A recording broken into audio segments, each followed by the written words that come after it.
Welcome to the tripod. Welcome to the tripod.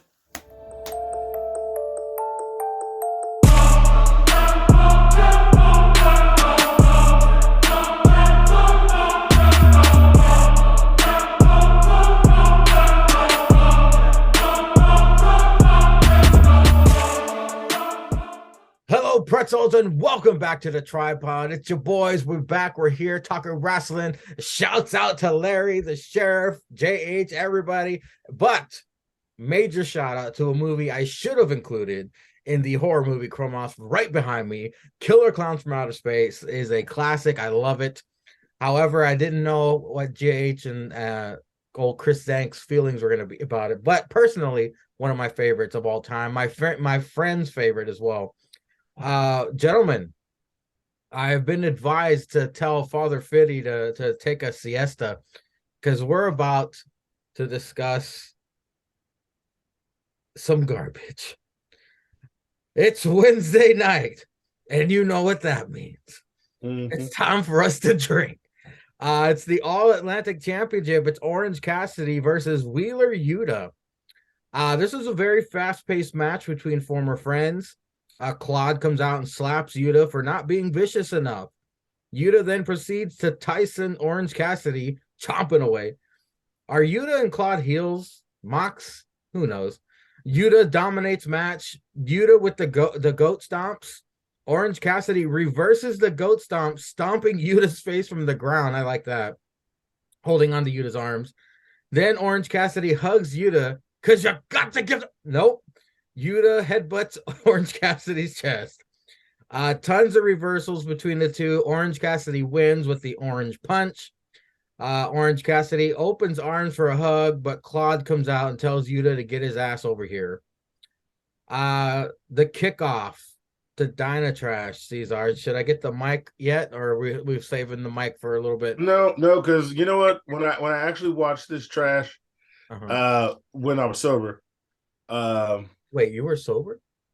Well, I had to watch it when I was sober because I came home a night tired and a little lit, and I know I hit play, and I saw Orange Cassidy come out, and then Mox was bleeding, so I had to watch it from the beginning. And I never thought I would say these words. I never thought I would say these words ever on a podcast or about wrestling in general, or even if I said them out loud to myself in a room. But really, Yuta had an okay match. He had an okay match. Hold on. Well, we got to stop recording. Yeah, I never thought I was going to say it. To Mark me, your calendars, folks. This is probably the best match I've ever seen him have. I mean, I haven't watched... You know, I ain't watching the Tomorrow H pay-per-views. Come on, let's be real. Let's be real. I ain't watching that shit. I mean, I could steal it for free. I'm still not watching that shit. Okay, I ain't got time for it. All right, I got PlayStation to play, drinks to drink, and streets to street. Okay, I ain't got time for that. Okay, and laundry to do. Okay, but old Orange man pulled it out of him, and yeah, man, I was thinking about that too, man. I was thinking about what is the old Kitty Fondler Club? Are they faces? Are they heels? And I found out what they are. They're just dicks. They're just dicks. Like, Claudio's a dick. Eula's a dick. We know Mox is a dick. And it seems like old Daniel Bryan's a dick. They're just dicks. And, and when you think of them that way, your whole life, man, it just, it's like I was looking at it like this, and I was just like, they're just like a bunch of dicks, just not frat boy dicks. They're just dicks in life. And then everything was in focus. Snapped into focus. It snapped right into focus. I was like, oh shit, okay. This makes sense now. I don't have to hate them. I don't have to like them. I don't even gotta respect them because they're just dicks. How you not gonna shake that man's hand at the end of the match? Huh? Ain't you Ring of Honor? Ain't that what them crackers do, Sticks? Don't they shake hands? Ain't you a champ? You and that bald-headed fruit booty, who I respect, though. Who I respect. That bald-headed fruit booty on the ramp. Ain't y'all both champs? Hey, Cesar, lot of respect. Lot of respect. Yeah, no, I respect him. I can still call him a bald-headed fruit booty, but I respect him. I'll show him his respect. God damn it. Still can't talk on the mic. But damn if that man ain't one of the best in the ring. God damn. If he can't put on a banger. I mean, that was the other guys he used to roll with. I digress. Yeah, you're just supposed to shake a goddamn man's hand. That's what y'all do. Y'all champs. Represent your shit brand that ain't on TV, and that you got to be on this shit brand to promote your shit brand and whatnot. But yeah, I didn't mind the match. Usually we say AT-Dub can have a good opener. That's how you know the rest of the show is going to be shit. So to me, this was, on par. And sorry, folks. We've been drinking. I always drinking. I got to watch this shit 2 or 3 times a week. Sticks, decent kickoff match from old Wheeler and Orange Cassidy. Again, I didn't shit on the match. I just, I was thinking the whole time, are they heels? But Sticks, what did you think of you the were stuck on that? They're dicks. They're dicks. Yeah, I mean, this was probably one of the better matches that both these guys have had. And this ain't beating that Will Ospreay match. You must be smoking dicks. Oh, well, yeah, that's not going to get topped. But outside of that, this is one of the better matches that we've seen Orange Cassidy have had in the last year. Outside of that, it's basically the same shit that he normally does. But with this, it was back and forth. There's some reversals. Wheeler's getting better. The thing I just don't, outside of trying to figure out what the Kitty Fondling Club is, this guy went from he came out and he said he was getting bullied by Trent and those guys. And then we see him out here getting bullied from the ramp by all fucking Swiss. So you went from being bullied to one faction to now being a champion and still getting bullied in another. But it was a good match. It was a solid opener for ATW. But like you guys have said, and we'll probably continue to beat this into the ground, like where do they stand? We know they're dicks, but are they just dickheads? Are they just dicks, or are they like dicks transitioning to being heels? Or are they I think just dicks. They're just dicks to everybody. I think they're equally opportunity dicks. And that's why you can never tell. That's why you probably like them when they're fighting heels, and you kind of hate them when they're fighting faces. They're just dicks. Being a dick is what got Moxley the Wrestler of the Year award, I guess. So just a dick. Just a dick. God, those awards were such bullshit, by the way. Oh, Jesus. I didn't even know there was a new award. We're not going to give them any attention right now, but yeah, that was upsetting. Booker of the Year, back-to-back. Someone send me the link so I can laugh at it. Boy. 3 years three times. 3 years in a row. Three times, fool. Damn. Renee with Evil Uno and Hangman. Renee, good pack tonight. Uno and Hangman bicker still. Uno don't want him out there. And then, thank God, we get absolute Ricky Stocks. Ricky says he's done with Jericho.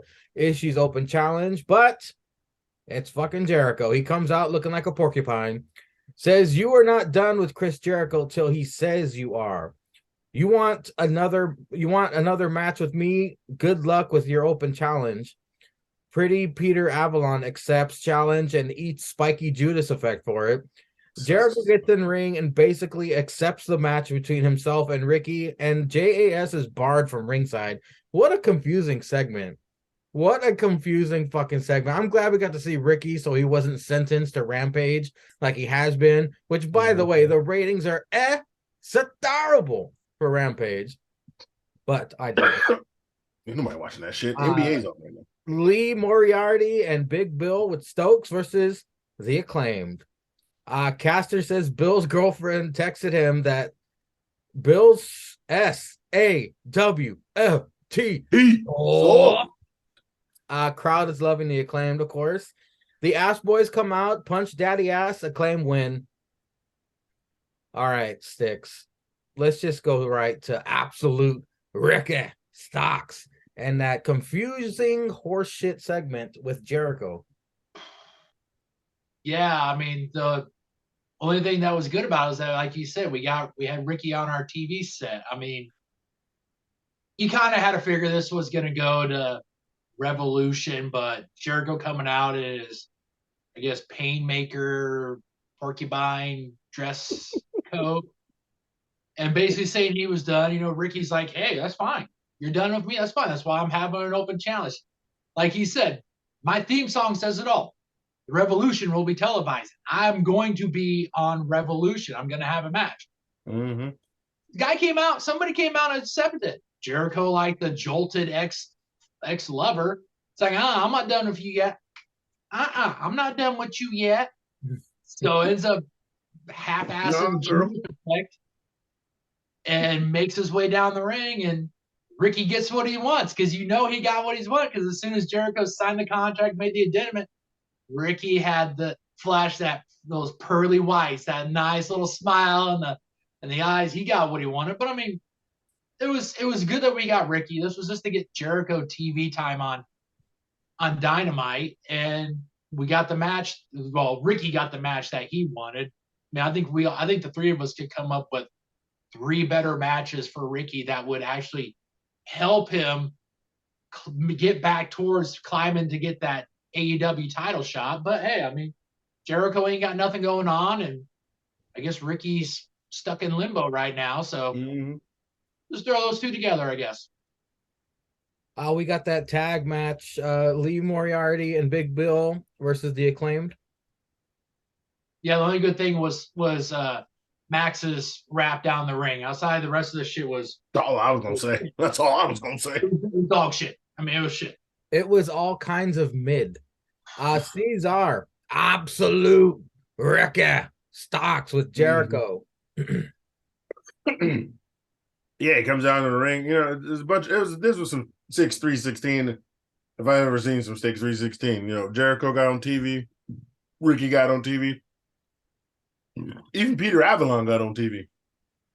I mean, so and he signed a contract because like we like to say, AEW don't know how to make no new shit, so they just keep recycling shit until they get to the pay-per-view. This is what happens when you only have a pay-per-view like every 3 months. You got to keep recycling the same old shit for like 2 months to get there, and then you call that long-term booking. Sure. Whatever. So yeah, they're gonna fight again, also for nothing. I don't know. Yeah, sure. Okay. Nobody cares. Sign a contract, sure. He had a pen. We know the nigga had a pen. I seen the contract in his goddamn pocket. You think he was gonna walk out there with an open contract and no pen? Peter Avalon came out there without a shirt. How this nigga gonna have a pen? Huh? And tights. What, you got to pin up his ass? I don't know. Nobody wants to sound your doo-doo ass pen. Fuck out of here. That's why he got elbowed. Then yeah, best part of the next shit was Caster's rap. That was it. Talking about fucking old Cracker's mama and Stokely beating his dick, and that's why his wrist hurt. And Cass is soft. Shit was great. I loved it. Every second of it. As soon as they started wrestling, it was some trash. Why this nigga? Why this got to be the only darky on AEW? How come all the light skins seem to have all the talent? You got this damn darky. First full darky I seen all Black History Month on this shit programming, and you got this trash ass nigga out here taking L's every week. Enzo and Cass have more wins than this, and you got him out here with this darky and this cracker. I mean, the only person on that team that's doing something is Stokes. They fucking up even Ego. How you fuck up Ego Page? What's wrong with you? Why ain't Ego fighting Ricky? Let's get that shit cracking again. Huh? That's some shit I would like to watch again. Huh? What's Ego do? Quick tangent, Sticks. I know you do suffer through Rampage. Have you been seeing what they've done to Mark Henry? Instead of his split screen interviews now, they do a pre-recorded. He's just alone in the back. And that's enough talk. It's time for the main event. That was filmed 4 months ago. No, it won't. I'm gonna start watching Rampage. They got this nigga At recorded. the very end, like they'll have the two competitors say something, but it's no longer split screen. And then it smash cuts to Mark Henry. Well, it's time for another. And then he does it. It's funny to me. That Poor- nigga getting a check though. And he's still getting paid more than fucking. He's still getting paid more than MJF. Yeah, man. Jeez. Well, up next, we had Tony on the ramp about to bring out Christian Cage. Jungle Jack attacks. Jack about to concerto, but Christian punches his dick. Good. Christian then beats the shit out of Jack.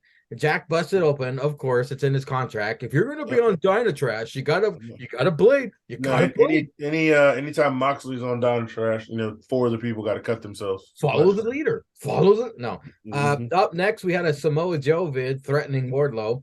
Damn right. Saraya with Booty Storm versus Sky Blue. No entrance. The disrespect. Tranny Manson haunting our screens. Some botches, but not the worst I've seen. Saraya wins thanks to Booty Storm distraction. They were gonna spray paint her, Hater and the Doctor for the save. Saraya and Booty spray paint a fan sign. So stupid. I don't know. Then Ruby came out. Who cares? Caesar, what'd you think of Christian, the captain, getting attacked by old Jungle Jack? Yeah, of course, old Jungle Jack gonna be a little sneaky bitch. You know what I'm saying? Not come out there, give you fair warning when you were walking up the ramp. Then the captain came out. You saw him for at least 2 minutes. Then he hit you with some shit because he outsmarted you. But no, you just gonna run out the back like a dirty little hoe, huh? What happened, huh? Anna J got it shut down. She out there looking fine on Instagram, taking pictures, huh? Can't get no playtime, Can't put her in the jungle gym, huh? You bitch. So you gotta attack the captain. And then what do you do? Hit you right in the dick. You ain't getting no pussy anyway. Hit you right in the dick. Shit ain't gonna work no more. You're gonna need 8 packs of Blue Chew, 2 Cialises, 3 Viagras, and you still a 2-pump chump. I know you ain't hitting that shit right. You tell him, Cesar. You tell him. You come over to the dark side, girl. There's 48 hours of thunder left, girl. You don't want these problems, okay? Have you crossing that street begging for this sweet meat? You hear me? Get this king size snicker. You know what I'm saying? Pack full of nut right in your mouth. You know what I'm saying? And walking sideways back across the street. You know what I'm saying? You're going to be back on that injury list, girl. Yeah, I'm going to have that back twisted. Yeah, you blokes know. That's blokes. Blokes, you know. Girl, how that back broken, put you right back in that wheelchair, girl. Well, speaking of some cake all over the ring, we had Saraya with old Booty Storm versus Sky Blue. Oh man, there was one good part.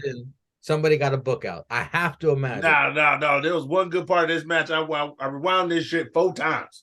I need y'all to go back. Oh, hold on. All right. I need y'all to go back. It's right when Saraya was getting cooking in the beginning, right? And she threw that bitch outside. She distracted Aubrey. Tony squatted down for that suplex. Ooh, them cheeks was extra poking out. Everybody in front row had a good look. Then when she suplexed her and she got back up and she was still in that squat position, them cheeks was out. That was a good part of that match. I don't know what happened for the rest of the 3 minutes they were out there. Next thing I knew what happened was Ruby Soho was walking out. And then Jamie Hayter didn't have pants on or something. I don't know. What is this, Looney Tunes, bitch? Why you just wearing a shirt with no pants? Huh? You trying to be Bugs Bunny or something? Oh, Donald Duck, bitch. What? Daffy? Well, the bitch was like Scrooge McDuck. She ain't had no pants on. Just bottom half hanging out. I mean, I'm not mad at it, but just show me something. If you go out of your ass, bottom half hanging out, let me see a cheek. A little cup. Tony had them booty shorts on. That's all I can focus on. So I don't know. Who won? I don't even know. Did they just DQ the bitch? Booty Storm was squatting and spreading so wide, you could smell what soap she used. I bet. Juice is a lucky man. He's a lucky man. Sticks, what did you think of Captain Charisma getting attacked by Jungle Jack? Like Cesar said, I mean, at least Captain would give you a heads up that he's coming. Mm-hmm. Jungle Jack comes out, hits him, stands there for 5 minutes debating on whether or not he's gonna concerto him, and then guess what? All Captain's like, hey, fuck, you can fuck around. I'll make a decision for you. Bam. Find out. I head to back and have Anna Jay put some ice on them them blue balls for you, son. And I mean, just basically got one up them. I mean, this is what Christian Cage has done to Jungle Boy every step of the way. Not only has he been trash talking him to his mom and his sister, but he's Goddamn been mom. one up on him. I mean, he's been one up on him, and it continued. I mean, at one point, it's like we just talked about with the Kitty Fonda. Pick a lane and go. You know, if you're gonna be a dick and you're gonna be like, I'm taking this guy out by any means necessary, then you should have freaking hit him with the chair, put him on the shelf, move on with your life. But you shot his ass. I'd have shot his ass. No, he was shot his ass. Hang him on a vine, drag his lifeless body over, tie him up to a vine, string him up on one of your jungle trees, let him hang there. But I mean, you dicked around and you got low blowed. What do you think was going to happen? Tough out here. You might not go full tard, but you gotta go full dick. Gotta go full dick. We got a butt meat buffet here with Soraya, Booty Storm, and Sky Blue. Whoa. Talk about a Mary Fuck Kill, by the way. It's a first of all, one of those is plastic, so it's the buffet, but it's the plastic plate you take to the buffet to fill up your plate. Yeah. Soraya's like the tray. The other two are the buffet. What did you say? Fuck, Mary, kill? I'm killing Paige. Those three. Goddamn! Do I marry Booty? Oh, I married Booty Storm. I can hit it more. I'm gonna fuck Booty Storm and marry Sky Blue because I'm a massive Sky Blue fan. Yeah, but it's Booty Storm. Soraya can go to hell. Yeah, but so we all agree we're killing Paige. Yeah. Oh, for sure. Damn. Twice. All right, you know what? I'm gonna take the gamble. I would flip Father Fitty, and he would tell me who I'm marrying, and he would tell me who I'm hitting, but I'm definitely killing Paige. So I got him off his lunch break. Father Fitty says, "Who's eating his ham sandwich?" Heads is Sky Blue. Tails, of course. It's Booty Storm. I mean, come on. Yeah. Even Father Fitty knew before I said, he know what time it is. You know what time it is. You are going to marry. Okay. Sky Blue. Okay, fine. I'm still a lucky man. Sticks, fuck, marry, kill. Well, of course, we're off and killing Soraya. Mm-hmm. And you know what? I'm going to marry Booty Storm because, I mean, ever since they got married, I mean, Juice went from being just Juice Robinson to rock hard Juice Robinson. I'm mad at it. So, I mean, you get that moniker. I mean, you're not only do you have that, you're rock hard by name in the ring, but probably walking around home rock hard. Yeah, no blue chew. Yeah, no blue chew needed. Do the other three women. Hater, Doctor, Ruby. Fuck, marry, kill. Oh, murder Ruby and her ancestors. I'll go ahead and I'd fuck the Doctor and marry Hater. Nah, I'm marrying the Doctor fucking Hater. Still killing Ruby. I'm with have a lifetime of clapping Hater's cheeks. Yeah. I'm with Mangry on that one. Doctor's rich. Doctor's richer though, so I'm gonna be like Stedman. I'm only got to hit that shit once a week and spend all that bitch's money. It's too skinny. Too skinny for me. She got two incomes, dentist and wrestling. Taking that money. Oh, I forgot about the dentist part. Yeah, bitch. And you got missing teeth. Yeah. All right, I'm reversing that shit. She's gotta do something with this. She's gotta do something. I'm marrying the Doctor. Okay. Sorry. She gonna fix your shit in bed. She gonna be like, harder, motherfucker. You know what, Hater? I'll see you for 3 minutes, but I'm taking a lifetime with the Doctor. She her work wife, man. She might sprinkle a little threesome here and there. You might get some more Hater cheeks than you know. Hey, don't forget Rebel. Don't forget Rebel. That's the side piece. May Greer gonna show up on the tripod next week like Roman Reigns when he came back. It's gonna be all white. Acknowledge me. It's gonna be like this. Damn, May Greer, shut your damn mouth so I can talk. Turn the video off.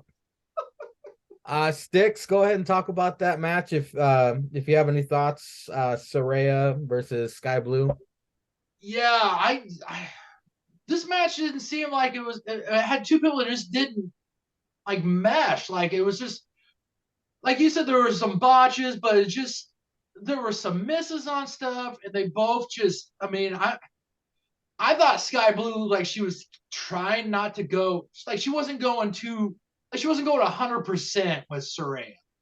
And it was just like, we see this. I've seen this in a couple of the few matches that we've seen Saraya have, and it's just like you can't let up on somebody, and because it just takes away from the match and it takes away from the chemistry you can have. And it just wasn't chemistry. Like when they had that move that she pulled on Sky Blue, and I don't know if she was supposed to try to do I don't know what it was, but it looked like she tried to, like, she slammed her back, and it just looked awkward. Like when she slammed Sky Blue, like going back, and it felt awkward to watch. And I can only imagine how it was just there in person in the ring. I've always said I can't get behind her on this. I mean, she's better off being a heel outside the ring. She can do most of her damage there. But I wasn't a big fan of it. I mean, I'm glad Sky Blue got on TV because she is one of the up and comers in their women division, and I think she's got a really good future. But I would rather have seen her face either Booty Storm or maybe even Ruby Soho. But I just couldn't get into the match. Or even Tay Conti. Yeah. So since we've been talking on the tripod, I've been bitten on the fucking forehead. My eyes are swollen. 3 more teeth fell out. Man, I'm falling apart. Yeah. Bryan Danielson. Wait, Cesar, I got your thoughts about. Yeah. Okay. Yeah. I talked about that. Bryan Danielson's out to the ring, talks about MJF. Cue MJF. Shocked this week. It was a good promo for MJF. I actually liked it. He screamed most of it, but getting personal, talking in the camera to Bryan's kids. He gonna give Bryan early onset CTE. And Bryan attacks his ass. Token pull apart with full-fledged cluster fucking on. Got your ball. Hayter, the doctor, and Tony backstage. Hayter says she thinks 2 women deserve women's title shot, Saraya and Ruby. To which I looked at the doctor's face that whole time. She kind of looked weird, like, the fuck? What about me, bitch? Triple threat at Revolution. Whoop-de-woo. Sticks. We got the Bryan Danielson MJF segment. Yeah, this is one of the better promos that MJF has had for quite a while, since he was on that run to get the AEW championship. This was really good. I mean, talking about the championship's the only reason he's not taking a handful of pills every day. Danielson's got what he wants, and he selfishly just ignores it because he wants to become champion and all that stuff. So I mean, it was a really good promo by MJF. The pull apart, like you said, it was a token one. It was one of those. Yeah, I mean, we get those all the time, but I mean, WWE makes them look a little bit better than what AEW did. But I mean, it was a good promo for MJF. And then we had Hayter declaring that Saraya and Ruby will face her in a triple threat match at Revolution. Hey, I mean, you're gonna get Saraya on TV. Doctor, I'm not the doctor, but Jamie's gonna defend her title, and maybe we find out where Ruby stands. But like you said, I paid attention to what the doctor was doing, and if there's one semi long-term storytelling that we might get from AEW, it's gonna be the split that's gonna happen between the Doctor and Jamie Hayter, because all this stuff that's going on, the Doctor is gonna say when it does happen. Like she could have said, hey, I also think my good friend and who carried this women's division until I became champion deserves a shot too, but she didn't. She just gave it to Saraya, and then she handed one out to Ruby because of the run that she's been on. So I mean, but the Jamie and Ruby are gonna have to carry this match, because I mean Saraya is gonna fucking botch, and those two are gonna have to carry this match while she's laying in the corner or laying outside the ring trying to catch her breath, since she wrestles like once every 2 months. So, but I mean, hey, we're gonna get Jamie and probably the Doctor, and probably Booty Storm on our TV screens in the 9 hours of ATW pay-per-view television we're going to be watching. So can't complain. Cesar, do you remember in WWE Ruby she wore this one outfit where her bottom, the leg was a little too short and she fell on the ground and some of her discoloration was fucking hanging out. Do you remember that? Yeah, I remember that. That's the only time in the history she's been alive where I was like, hey. Jesus Christ. Jesus Christ. Other than that, I could not imagine living with her and fucking her whole. No, I can't do it.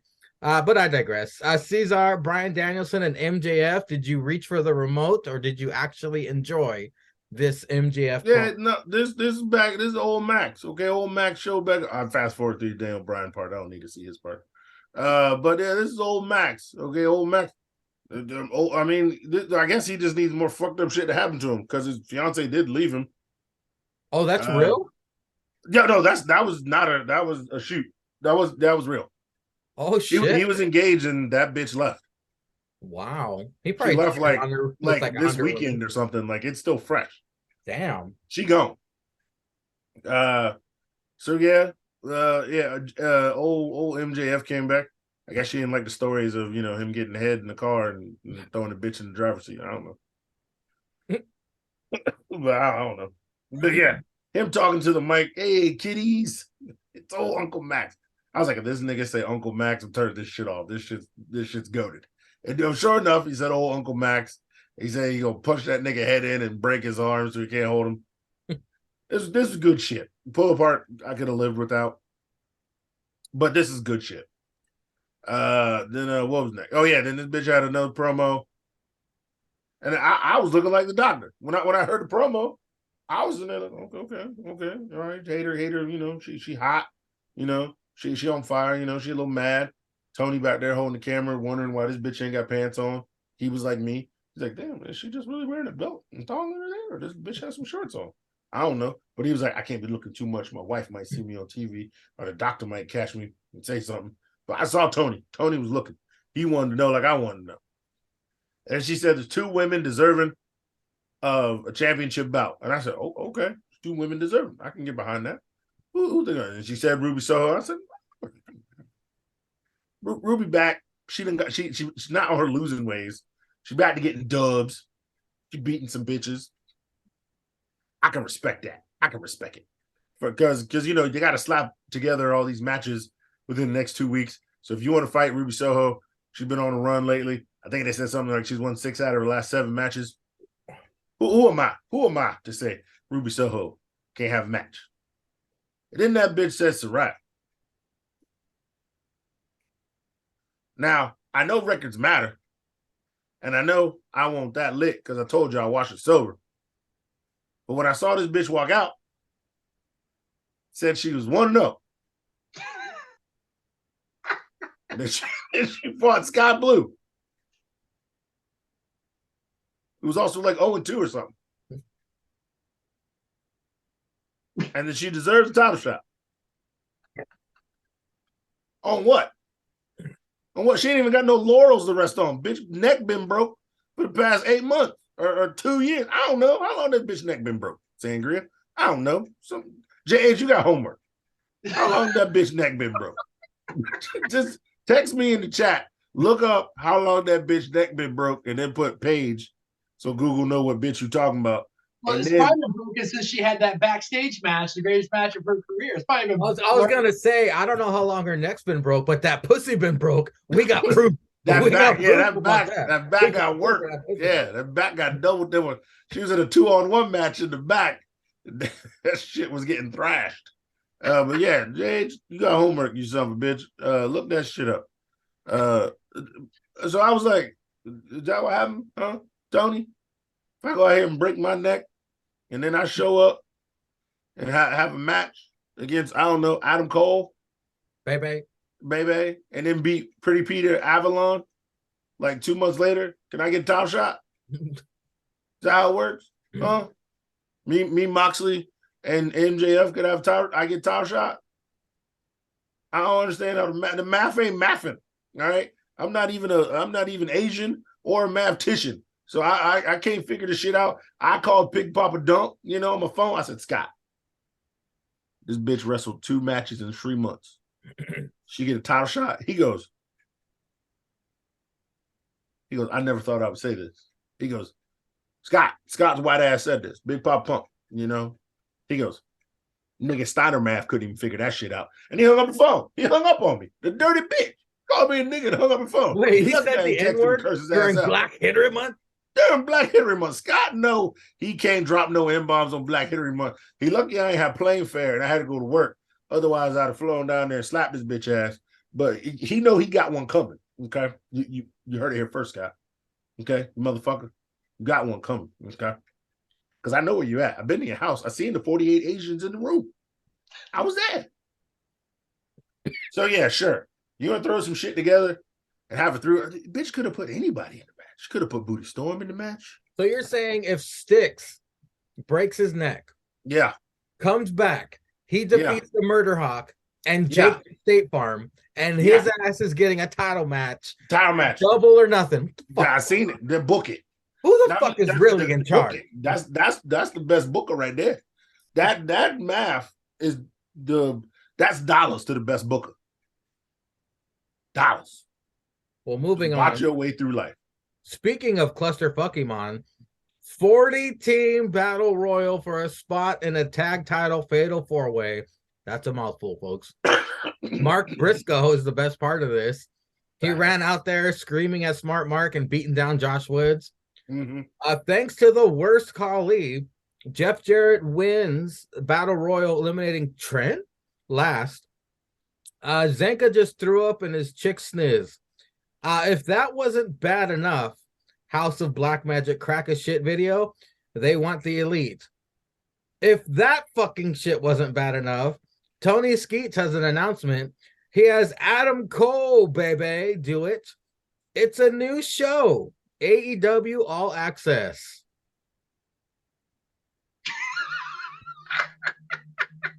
I can't wait for APPW All Access. And he will make his in-ring return. Renee looking like Marilyn Monroe. She's looking pretty good tonight. Cesar. We ended with Styx, right? Styx. 40-team battle royal. This nigga drunk already. No, you're right. Sorry, Cesar. Yeah, I'm fucked. We're just getting started. Let Styx go first. We're just getting started. Let Styx go first. We had a 40-team battle royal, which I only watched the end of because fuck ATW. Well, Mark Briscoe, I watched that, but still. Styx, what'd you think? We had this match to get Jeff Jarrett and Jay Lethal in that fatal 4-way. Yep. We had this match. We had, what was it, 15, 20 minutes on this match? I guess.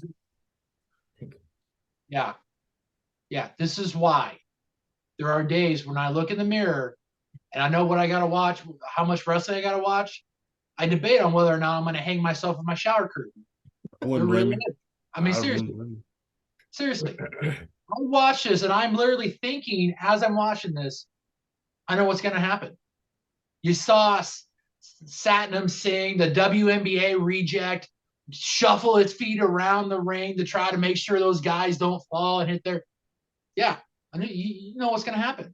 So we're going to get the Ass Boys, Jeff and Jay versus the Acclaimed, and then next week they're going to be some babyface team that's gonna win the whatever match they got next week, and it's going to come down to probably the Acclaimed overcoming. Like they're going to end up hurting the other team, and then it's going to be 4 guys taking on the Acclaimed. And I gotta imagine with it being a fatal 4-way, there'll probably be no disqualifications, no countouts, all that stuff. So Daddy Ass is gonna have to help them. Maybe Daddy Ass is when he turns. Maybe he sides with his boys. Who knows? I don't know. No, he's getting hit with a guitar watch. But we had this match to get Jeff Jarrett and Jay Lethal into the fatal 4-way. Booker of the year, folks, 3 years straight. Booker of the year, 3 years straight. we don't have to talk about the House of Black Magic cracker shit. Nah, you got to talk about how bad that shit is. The new show Sticks. We'll let you do it, Cesar. The new show Sticks. It's AEW All Access. Now, I know you are a connoisseur of wrestling content. I know you take it all. However, right after Dynatrash, behind the scenes Dynatrash is going to air. And there'll be no black people on it, by the way. Eddie Kingston. What do you think of this new show and how fucking ridiculous it's going to be? Cesar said the person that you're going to want to watch the most on this show, it's going to be Eddie Kingston. If it's going to be no holds bar, if they're going to allow these guys, like if there's going to be no reins on these guys, look, let's remember the stuff that's happened in the past of Eddie Kingston backstage. That alone is going to be worth the show. I mean, this is them trying to dip their feet into the water of like what WWE has done with total divas and all that stuff. I mean, this is what they're doing. They're going to probably test it out. I imagine everybody, all the AEW marks and all that stuff will watch it. It'll propel. It'll be one of the best shows that TBS has. And then they'll get like a 5-year contract extension, like 2 episodes in. Tony Skeets will go on Twitter saying how this is so awesome of the AEW wrestlers to allow cameras to follow them backstage. This is what it's like when you get to see the athletes of All Elite Wrestling, what they have to go through, all that stuff. I mean, it's going to be interesting to see the road back for Adam Cole. But outside of this, it's Eddie Kingston. I mean, Eddie Kingston's going to be the one that makes this. So, but that's all right. I mean, what's another hour to throw onto the wrestling plate? I mean, it's another hour. Just an hour out of life. A couple of thoughts here. One, it's way too fucking early for AEW to be doing shit like this. And we all know what a smashing success Cody and Brandy show was. Yeah. Anyway, I thought Tony Skeets' announcement was going to be one of two things. One, here comes a new superstar that WWE vomited. Or we're adding another pay-per-view to our fucked up schedule. I thought it was going to be one of those two things. Boy, was I wrong. Cesar, what did you think of the 40-team battle royal and then the announcement?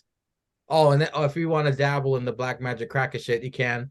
And then all access cock shit. I'm drunk. Mm-hmm. So we've seen this happen in wrestling over years. Something happens, something traumatic happens.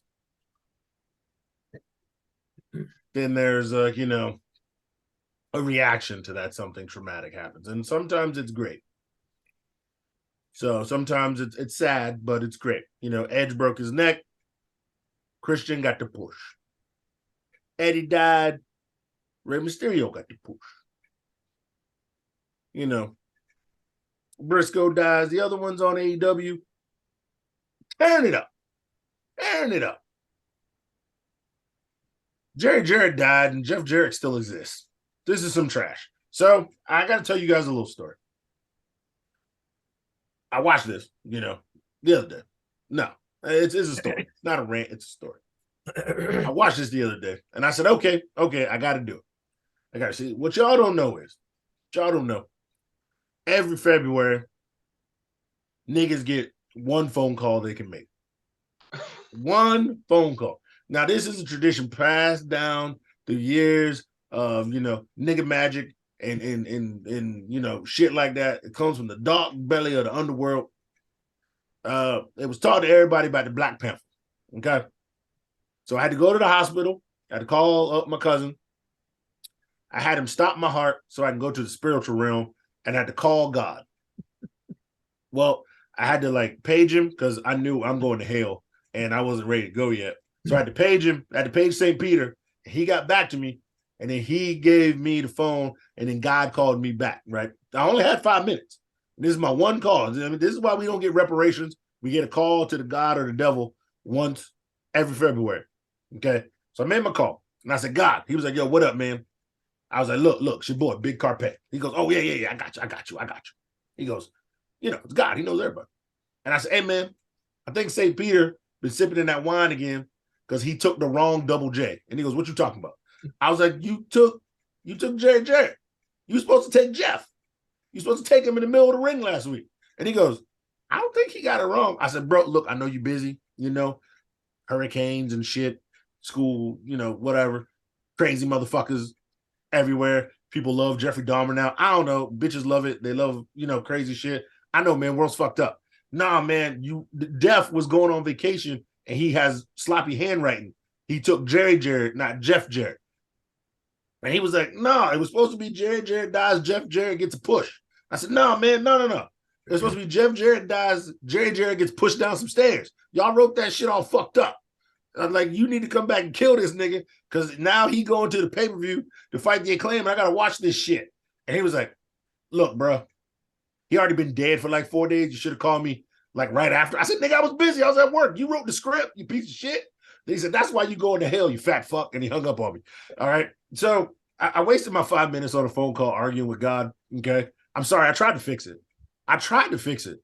But this is the biggest piece of horse shit that I've ever seen in my life. Then I tried to pray to God that he would put extra fentanyl in Tony's cocaine so he would die. And old man Khan would come and run the show and maybe it would be better or he would just sell it to Vince or something. I couldn't figure it out. I was trying for y'all, for the people, because I do everything I do on this podcast for the people, okay? I wasted my one reparations call to God trying to get him to kill Jeff Jarrett, and it didn't work. And if God can't do it, I don't got the money to hire like snipers and shit, man. Look, okay, I just don't, okay? I spent all my money on drinking, and I'm not going to stop that just to kill Jeff Jarrett. I'd rather drink myself to death than watch Jeff Jarrett, okay? I ain't got time for that. So this was horse shit. Because I don't even know why you're going to have a motherfucker like Trent fight 18 niggas. And then he threw out both of them 18 times. You got that 7-foot-tall curry-eating son of a bitch out here just saving people. Somebody shoot this nigga in the dick so I can quit watching wrestling. Okay? That's what I need. I need Orange to come out there just shoot this nigga in the dick. That don't even take no energy, Orange. Just pull it out the backpack. I mean, kids do it in school in Ohio all the time. Shit, just pull it out the backpack. Yeah, Shoot Orange Cassidy's heel turn. He's a school shooter. I'm saying, just shoot this nigga. And then the next segment. Thought Paige was undeserving of a goddamn title shot. These niggas don't even wrestle. Okay? One of them's always hurt. So the other two are just like, the house. We building the house. Who are you niggas? Bob the Builder? Huh?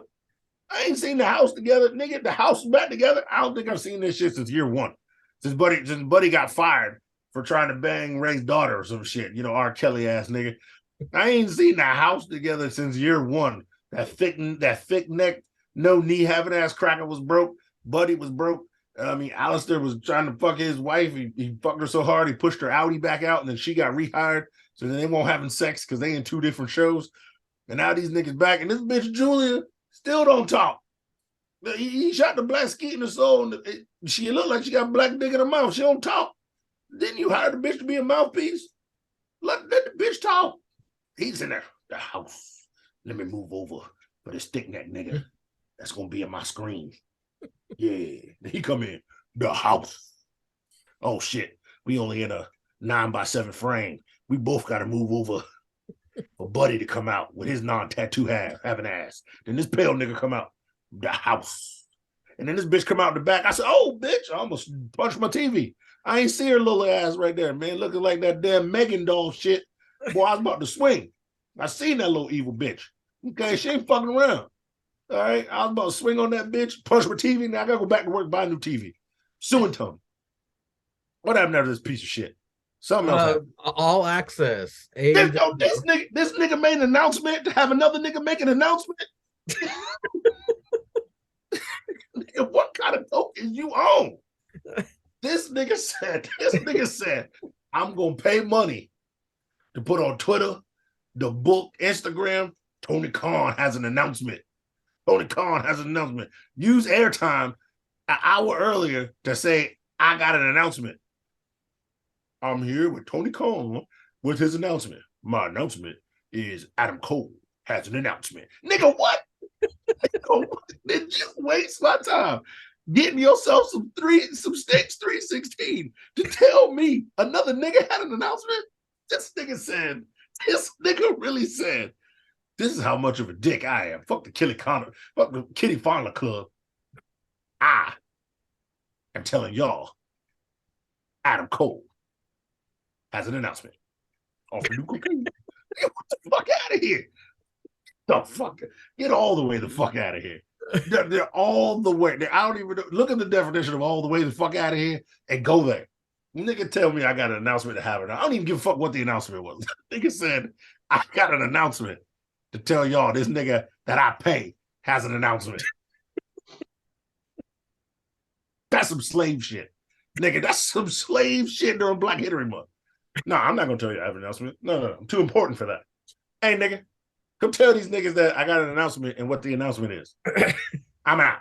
I'm gonna do my cocaine and ruin the rest of the show. Announcement when they were playing Uno. Oh, wait a minute, I got an announcement here. This nigga got 2 cards left. He gonna be like, hey, Skivon, Skivon, come over there. Tell him. Tony says Uno. Oh, bitch, the color is red. What the fuck, nigga? You paid a nigga to tell us you had an announcement. You paid a nigga to say I have an announcement and what the announcement is. You were unnecessary. You didn't have to be there. You and Jeff Jarrett didn't have to be there. Y'all both could die. And the show would still suck and go on. Nigga just said I have an announcement. This nigga gonna tell my announcement. The fuck out of here. Up next, the main event of the night. Get all the way the fuck out. I had to write that down, so I exited my notes. The main event, folks, was Hitzia Moxley versus Evil Uno. Yeah. When Mox wins it, this will be his 100th win. Hangman watches on backstage. Evil Uno gets his chi-chis out and gives it his all. Mox tries to rip Uno's mask, barely tears it. Thanks to Mox stomping Uno's face into the steps, Uno is busted open. He is able to hit 2 pile drivers to Mox. Mox chokes out Uno as blood just gushes out of his face. Head. Mox refuses to let go. Dark Order and the Blackpool Combat Club out fighting. Haircut Hangman out, hits Mox with barbed wire brass knuckles. You can all relax. Mox was busted open. Bingo, y'all. Yeah, Cesar. This was your Hangman have new music? Who? Hangman had new music. Yeah, he did. He did. Trash too. I stopped and rewound it from when he came out. I'm like, wait a minute, what the Yeah, hell? It's extra trash. It's extra trash. Uh-huh. They cut his hair and his music. Cesar, what'd you think of the main event? It was shit. I mean, what? Come on, man. Look, I get it. Evil Uno showed a different side of himself. So I guess, I mean, for him, his part wasn't shit. I'll give you that. But I don't give a fuck about Jon Moxley. I really don't. I do not. Not one goddamn bit. He's just a dick. I don't care no more. This nigga crack came out here fighting. Yeah, you got to cut this cracker, got him bleeding and shit. Jon Moxley trying to pass out AIDS everywhere and some shit. Wasn't there a commercial for Murder Hawk? I feel like I fast forwarded for that. I don't know. Fuck that nigga too. He can die. I said it. I don't care. I said it. Tweet it to him. My at handle is Julius Caesar. Hey, Murder Hawk, Julius Caesar said you could die. Tell him I said it. I don't give a fuck. James, you got more homework, you bitch. Tweet that out. You bitch. Yeah. Then he's gonna put him in the boot. He sends a screenshot. Murder Hawk has blocked Moral JH. That might be the greatest thing that ever happened to JH in his life. He blocks me, JH. But yeah. Otherwise, it was just a match to have a match to give this crack 100 wins. Who Who cares? And he's like wait. They say he's the first one to 100 wins. Yeah. Remember when Jungle Boy had like 50, like 1.5 years ago? Did this nigga? Yeah, I guess what? This nigga just died in the ring. Did they stop counting shit? Like we're putting him on Rampage 8 times a night or something. They stopped caring because they saw him fucking Anna Jay. It's like he don't need no awards. He's already got it all. Need nothing. Yeah, he had that title match with Kenny. Ain't been the same since. Good God, fuck that. Just fuck that man's career in the A.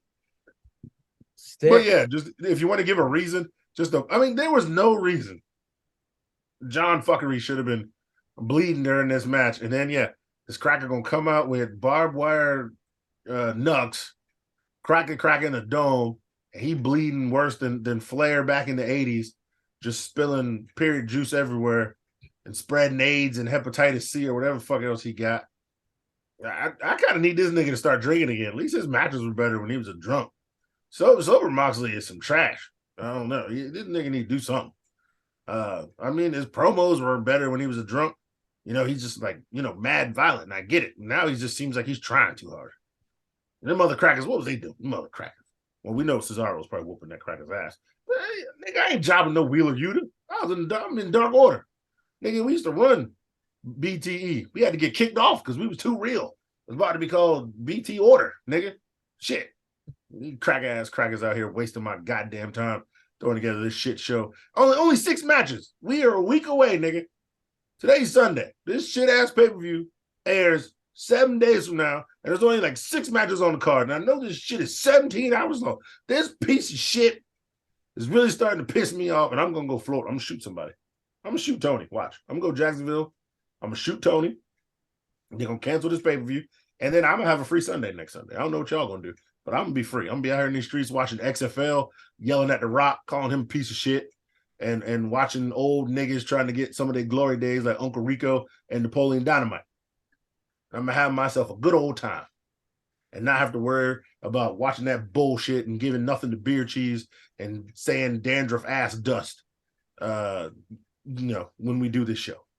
That's all the main event was Evil Uno versus John Moxley. What did you think? I definitely thought after this match, John Moxley should be sponsored by the Red Cross because this man can get handing out blood like it ain't no tomorrow. So he should at least be saving lives by doing that. As you know, this was a match to get him to 100 wins. Which, by the way, I didn't know he was even that close to 100 till they started sounding the trumpets and rolling the red carpet out for him. I mean, I thought Jungle Boy was going to be the fastest to 100 because he got an award for getting to like 50 wins. The next thing we know, John Moxley's at 100 last Wednesday. It was nice to see Evil Uno on TV. I mean, like Cesar said, it was a different side, but man gave 2 pile drivers. Moxley shook that off as if it was just like a rough night at the cantina. And they tried making it. Well, he pushed his head on that kick out. I was like, yeah, just say he made 2 pile drivers look like they were nothing. How many times have we remember seeing that? The pile driver was outlawed for a while. Now we're just tossing it around as if it was like a headlock takedown. Well, you've seen how they disrespect super kicks. So. Oh, no. Thrust kicks. No. Thrust kicks. Super kick. And the 450. Yeah, and that shit too. You got the window open, nigga? There's mosquitoes everywhere. Fucking mosquitoes. I don't know. That window's closed. I don't know what's happening. Them shits, nigga. The probably back like a dead open. cat under the fucking cats. Cats got that window back open, nigga. They pop that lock when you won't looking at it. They're taking over, man. Yeah. But this was just a match to get him to get Moxley to 100 and to build the animosity between him and Hangman going into the match this time next week. So it was very unnecessary, but hey, Mox bled, so it was a Wednesday night. We're finally done with AT Dub, Dying the Trash. We're going to take a small break, and we'll be right back. Gravy ass juice. And now it's time for Stixie Drip Drips, Drip Pack of the week.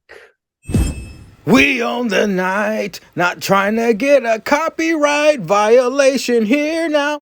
We getting Styx's drip act of the week. Well, gentlemen and pretzels, this last week in Impact was jam-packed because not only did we have the go-home show, but we had No Surrender on Friday as well. Brief summary of the go-home show. The only thing you need to know, we had a Monsters Ball match for the X Division Championship between Trey Miguel and Crazy Steve.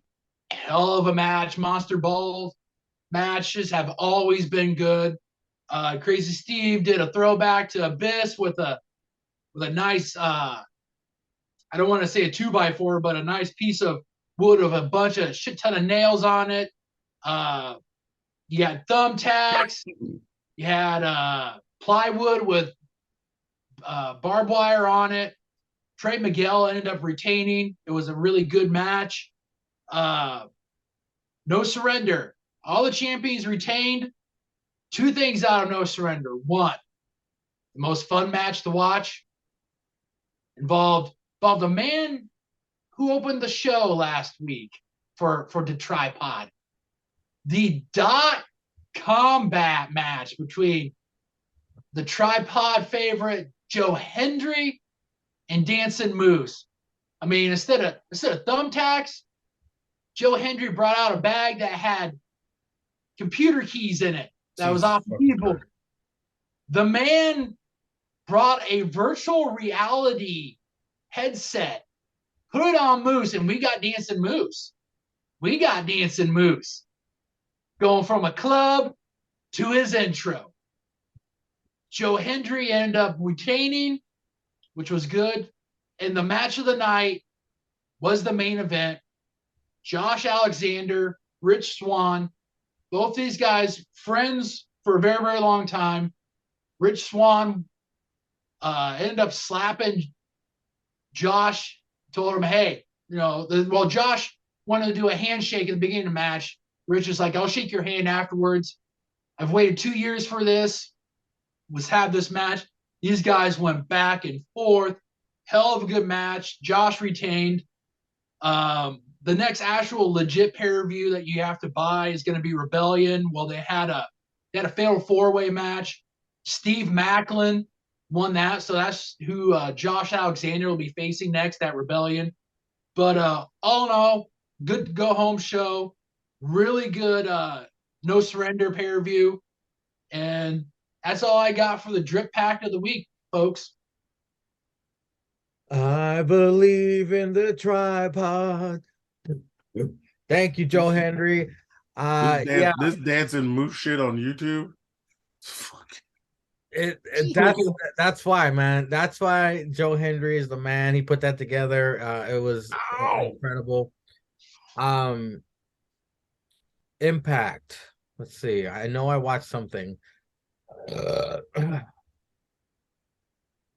I'm a big fan of the Murder Dolls, right? That's their name. Yep. I love look at Taya Valkyrie went from being a big shot on NXT to getting released, being put on Impact as kind of like in a faction. I wouldn't say she doesn't matter as much. She just kind of seems watered down from the big character she was in NXT. She like the spotlight was on her. She was a big deal. And now she's a part of this faction, which is a good faction. And it's, crazy. It's crazy bitches being crazy with them titties that be tittying, Cesar. When them titties be tittying, you got to let them know. But I don't know. It just seems like a step down. I kind of was hoping that Taya would be a bigger deal. But I mean, Impact Women's Tag Champs is nothing to sneeze at. But that's my 2 cents on that, Sticks. Thank you for watching No Surrender. I was wondering if that was a good it was. And I think March 30th, they got a collab with New Japan.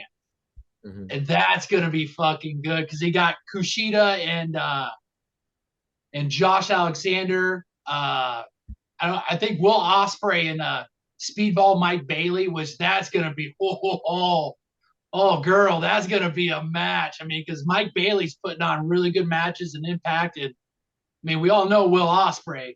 Will Ospreay don't he very rarely disappoints, so that's gonna be a good one. Man, They had they had Kenta. He showed up. He was with Chris Bay and Ace Austin, and they took on Motor City Machine Guns with Kushida. That was a really good trios match. They had in the pre-show, which I think you can end up watching free on YouTube. They had Jonathan Gresham and Speedball Mike Bailey on the pre-show. I did see that. That was a good match. I mean, Yeah. that was a really good match, and that was on the pre-show. Mm-hmm. I mean, and you had a pretty decorated women's champion within the last couple of years, Deonna Purrazzo. She was on there. I mean, she took on Giselle Shaw, but I mean, even the pre-show had two matches that I mean, you could have threw on the pay-per-view, and I wouldn't have been disappointed about it. I mean, the pay-per-view had a really good card. And Deanna's got that dome. Deanna's got that dome. Her and Steve Macklin are married in real life, so I mean, it's wow. Yeah, but yeah, it was a really good card from pre-show to final bell of the main show. It was really good, and I mean, a lot of people are now starting to see Impact Wrestling, and they're starting to throw them in as like a major player in the outside of the top two. Like, I mean, I'm kind of hoping maybe sometime down the road here. I think there may be a couple of like big name talents from either AEW who are just tired, or even who get canned from WWE. I think they're like two major talents away from probably making some pretty big waves in the wrestling industry. So they just need to be on a channel that people watch, because Access is, I mean, the only reason why I'm watching it now is because Sling TV has it. I didn't even know what the fuck it was when I had Xfinity. Like, I had no idea where to find it. And ever since Sling TV came around, Access, it's alphabetical. It's at the top. It's Access. I was like, there's Impact. Sticks watches. I'll check it out. Speaking of the main event of No Surrender, two gentlemen that old Sticks is going to be very familiar with on February 28th.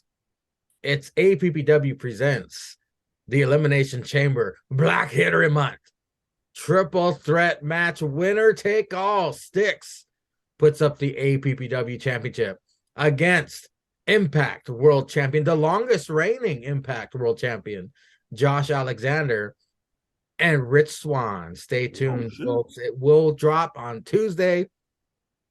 I'm gonna it's already been recorded. I'll do my best to get that shit out.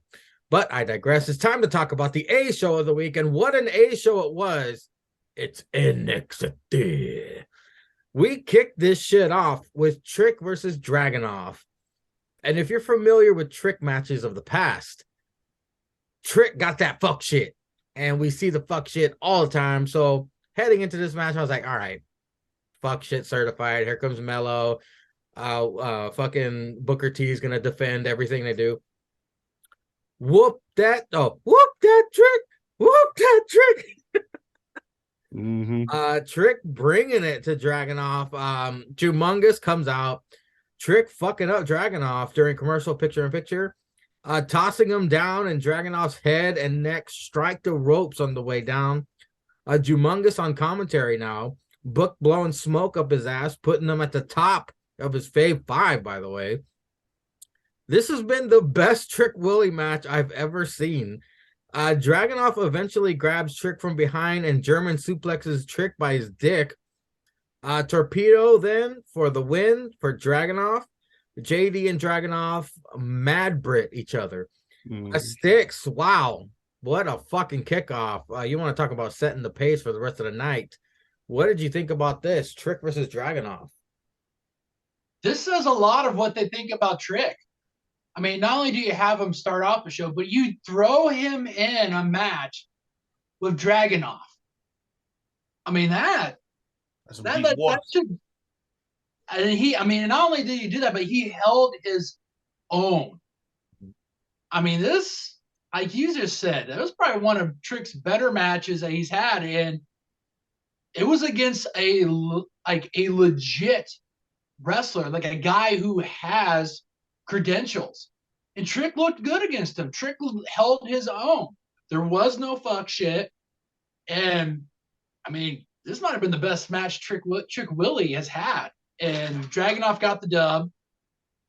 But Trick looked good, man. I mean, this was a really good way to start the show. And like I said, I thought it showed how much confidence they had in Trick and having him start the show off and having him going against Dragunov.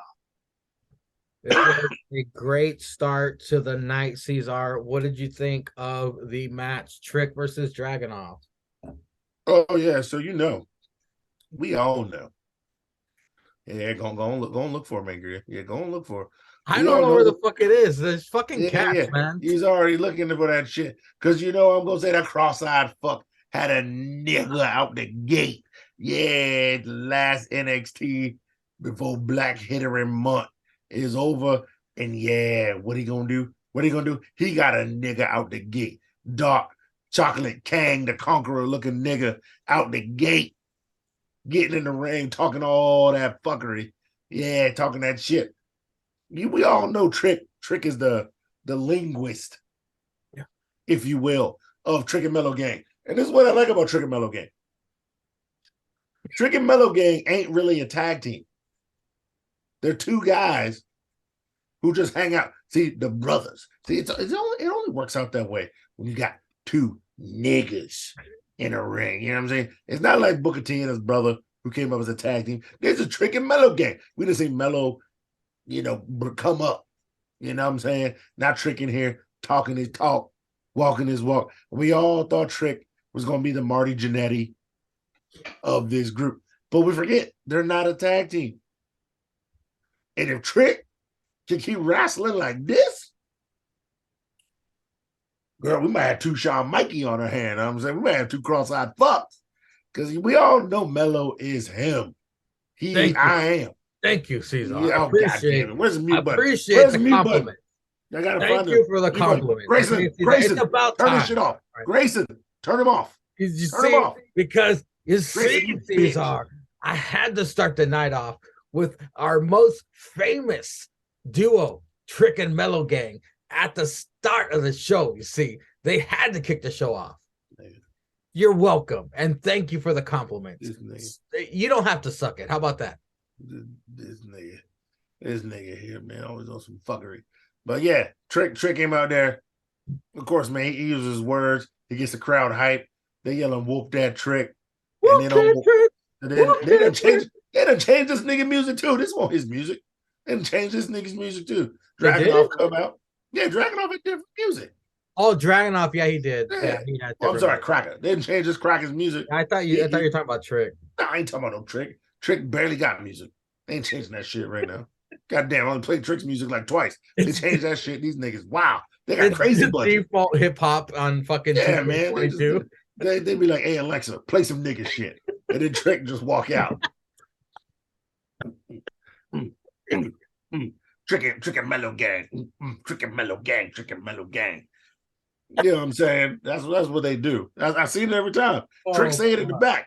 He be like, "Alexa, tell the production truck play some nigga shit," and then the Alexa in the truck just plays the song. You know what I'm saying? And he walk out. But yeah, he was out here getting it, man. He was taking an old Dragunov. JD out there, beating his dick, watching people in pain, loving that shit. He's like, "Ooh, yeah, that was a hard hit." And Book was on the other side. That's why Book was giving him his props. But Sick Vic was like, "God damn it, man. First I gotta deal with Wade, get his dick sucked. Now you jerking off next to me. What the fuck?" But yeah, Booker T was in his bag too. He's like talking about the guy on top of my top five, JD McDonough, baby. Book in his bag, going crazy. Yeah, this whole match was great, man. Beginning to end. Whole match was great. What are you laughing at now? This cracking dead over here, man. The mosquito that made him goofy. He put himself on mute. This nigga dying. He out here dead and shit. Jerking. Yeah, he's laughing at jerking off under the desk. But no. If Trick can keep wrestling like this, yeah, him and Mello can do great things, whether they're together or apart. shit was good. It was good. Capital T. So you got West Nile going on over there? We got West Coast Nile happening? West Nile. You got the Black Plague. Yeah. It's still Black Henry month. You got the Black Plague for Black Henry month. Was that a black skeeto? Is that a black skeeto? Yeah, Black Skeeto that got your ass. Yeah. Got the black skeeto in your soul. Yeah, he went racist with that eye patch too many times. And the black skeeto got in his soul. West Coast Nile. Oh, hey Alexa, please. That's a good one. Fuck. All right, are we done yet? Yeah, I've been done. All right, moving on. We got a gender video. He made a career out of shocking victories, and he's gonna do it again. Fallon's still trying to get a hold of Jensen. Briggs tells Fallon to smarten up and apologize. Mako Satomura trains the next class of NXT recruits. Here comes old Roxy. One by one, they all quit. Roxy is the last one left. To be continued. Big Strong Oi out to the ring. Thanks everyone for their support. And then Jism interrupts. Gacy thinks they are kindred spirits.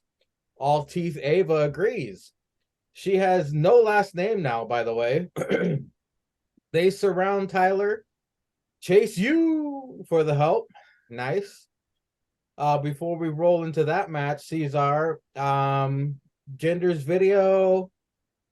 We get the first part of Fallon trying to apologize, and Mako with the Roxy training, and Big Strong Oi to the ring. Yeah, so, Gender just lying to us.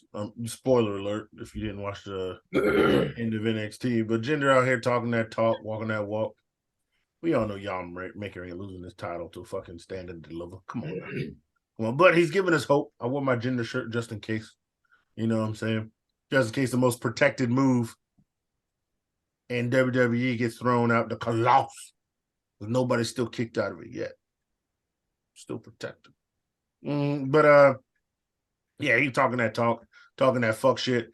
And then all of a sudden he started speaking that curry, durka, and I saw rice fly out of his mouth with some sauce. I was like, okay, nigga. I mean, I'll go DoorDash a plate. I still got an hour and a half of wrestling to watch. Okay, that's cool. Then what was next? Oh yeah, bitch was working these bitches out. I was like, God damn, boy. She's trying to work them out like Ivy. I was like, where was Ivy now? You seen Ivy now work out all the dudes, and they was tired and work out some other bitches.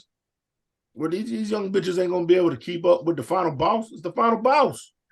You can't start on the last level, you stupid bitch. You gotta start on level 1. Work your way up. That's why like 90% of them hoes was blonde. They all lost. You can't start with the final boss. Fuck wrong with you. Take your dumb ass back to the PC. And I don't mean that personal cock you got at home, you stupid bitch. I'm talking about Performance Center. You know what I'm saying?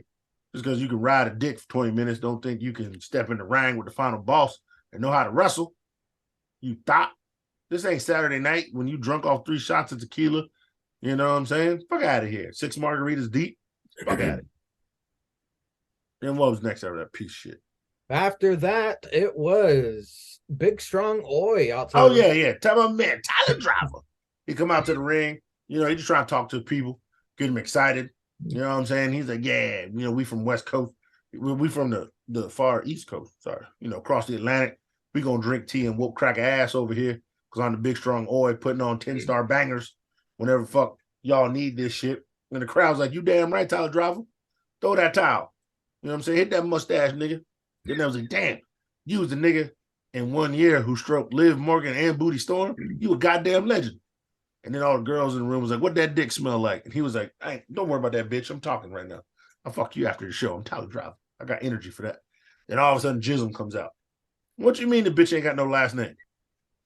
Her last name is Ava. Removed Ava Rain. It's just Ava. No, it's Big Tooth Ava. Her first name is Big Tooth. All Teeth Ava. Yeah, that's what I'm saying. That's her first name. All Teeth. Worldwide? No. Yeah, man. It's a hyphen in that shit. All Teeth. And cross-eyed fuck. He gotta have some more color representation. You know what I'm saying? He had gender. You know what I'm saying? Then he had Final Boss and Roxy. They mixed with something else. They ain't white though. See, all the white people died first. Then it was like a bunch of coloreds left. You know what I'm saying? Maybe like one brown haired girl, I think. And then it was to be continued. And now he got old mixed breed, all teeth Ava out here. He got to get in his nigga quota, man. This was his last show. You know what I'm saying? So he had to get in all the niggas tonight. So, he had old Tooth Ava out here with old Tyler Driver, and then Chase U for the save. And they got Thea Hale. I don't know what Thea Hale mixed with. I mean, she Park Hawaiian or something, but that's Simone for nigga. You know what I'm saying? She got that permanent tan, and that shit don't look Greek. That shit look like some island shit. So I don't know, man. I don't know why she's scared. Because once she start pulling out that island voodoo shit, I'd be more scared of that than some niggas who all jerk off on a tree. You know what I'm saying? So, I mean, I don't know. I don't fuck with that island shit, man. That Creole island shit, nigga, like that New Orleans that came from the island type shit, nigga, I don't fuck with that, okay? That's that real shit. Them bitches, like, put their own blood into that shit. I don't fuck with that shit. Usually I'd be like, bitch, you just know astrology. Shut the fuck up. Crystals. Shut the fuck up. You know what I'm saying? Just because I say I'm a Capricorn don't mean I'm going to fuck you and your mama in the ass and then leave you on red. Nah, bitch, what the fuck? That's that made up shit. escalated quickly. Yeah, that's made up shit. But that Creole shit, nigga, when they like, yeah, we got the root of your mama's house tree with the blood on. Nah, fuck that shit. I don't fuck with that shit. That's real ghost shit. Don't fuck with that shit. What was next? Sticks. Okay. We had 4 quick segments here. We had Jinder getting our hopes up, but we know better. We had Fallon Briggs saga with Kiana. We had Mako training bitches. Roxy joins, and then let's be real. All Teeth Ava stole the show right there. Of course. No disrespect to the big strong oil. Yeah, we had Jinder out here reminding everybody that he's been a champion in WWE. So he was just running down the accomplishments that he's done. Then backstage, they hit his goat and it shrieked, so it told him he was done on TV. So they moved on. They had Fallon trying to apologize for ruining Valentine's Day, even though we know he probably gave the gentle push to, that boy and the assistant. Caesar's pointed out numerous times, so we won't go far into that. Also, you know what?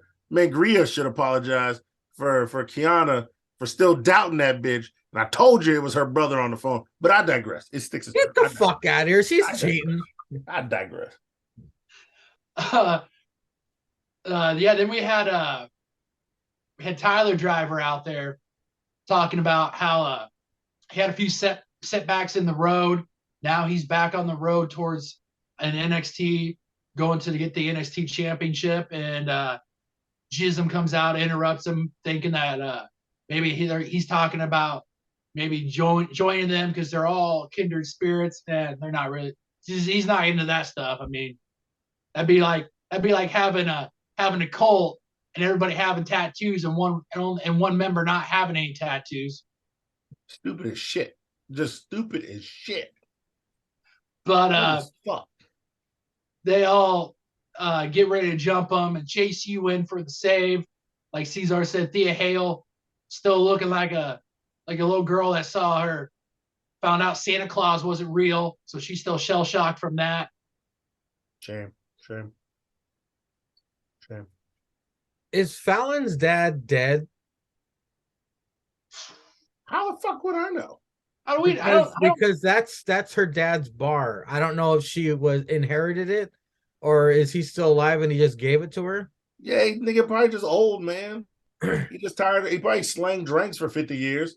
He don't feel like slanging drinks no more. Because I'm wondering, what if she's on the phone with her dad trying to manipulate him? Like, this is the long run for her she's still dead set on getting that fucking bar and demolishing it. I mean, you never know. Do you think this is a Kiana long pull for the bar? Hold on. Let me ask. Now look, listen, Mangria. Mangria, you see, we're not going to reveal everything, all right? You just got to be patient. Maybe that bitch is cheating. Maybe she isn't. Maybe her dad's dead. We don't know. That's what makes watching this fun. Now, would you go back to talking about my show and suck it? Okay, up next. Now that would be true if this was a long-term storytelling for like a black nightclub. Now that would be the pull that that would be I that would be could good. doing. Yeah, this ain't Power Mangria, okay? This ain't fucking Power. Cut Fucking Wiz is WWE. extending into a dance club. Jesus Christ. Yeah. Burn that motherfucker down, Kiana. Make some houses on that shit. So you show up there, Dancing Moose there is there every weekend dancing. Bro, that'd be the best crossover ever. So this leads into Doodad versus Chase U with Thea, of course.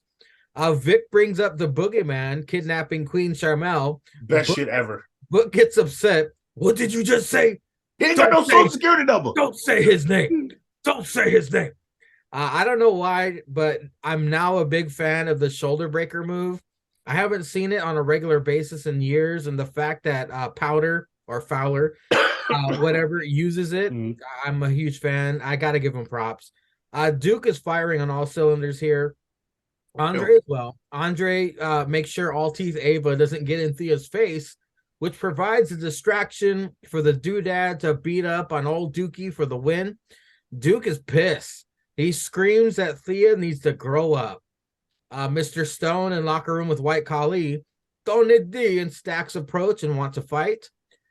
Stone advised against it, but White Khali accepted. Gulak and Dempsey backstage. Kinsey asks, "What the fuck you doing to Hank?" Gulak talks shit about Hank, says he's soft. No. Dempsey is a killer, so he's sticking with Dempsey. Sol Rukovid, she wants a dub against Zoe Leatherface. Sticks, Doodad versus Chase U. Yeah, this was a good match. Duke and Andre have come a long ways since they've paired up. Still amazes me how Andre can wrestle in a dress shirt with a fucking Chase U sweater on. I mean, and not just be glistening like Patrick Ewing in the fourth quarter. I mean, this guy is just being able to do that is unbelievable. And maybe now we have the split between Duke and Chase U afterward. I hope not. I hope not either. But basically telling Andre that he's let Thea grow up. And I mean she's like, what, 18, 19 years old? I mean, fresh. Come on, Duke. I mean, you've seen more in like 2 years than what she's probably seen in her lifetime. So just pump the brakes down, man. Come on now. What do we have next? Up next, it was Mr. Stone in the locker room with White Khali.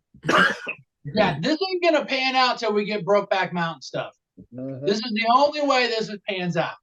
If this is the gentle push that we're getting towards that, then we need it. But I mean, if this does not have anything to do with that, get off my TV set. I don't need to see it. Yeah.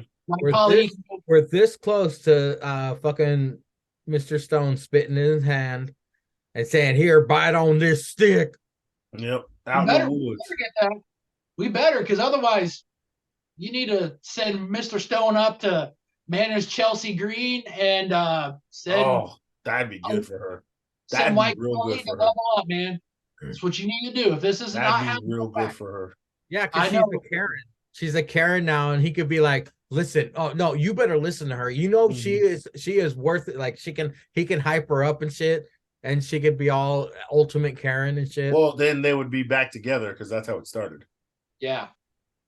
And then Gulak and Dempsey. Yeah, we finally got them together. I mean, obviously, this is going to lead to either Hank versus Gulak or Hank versus. I mean, we already got Hank and Charlie, so I mean, but Hank.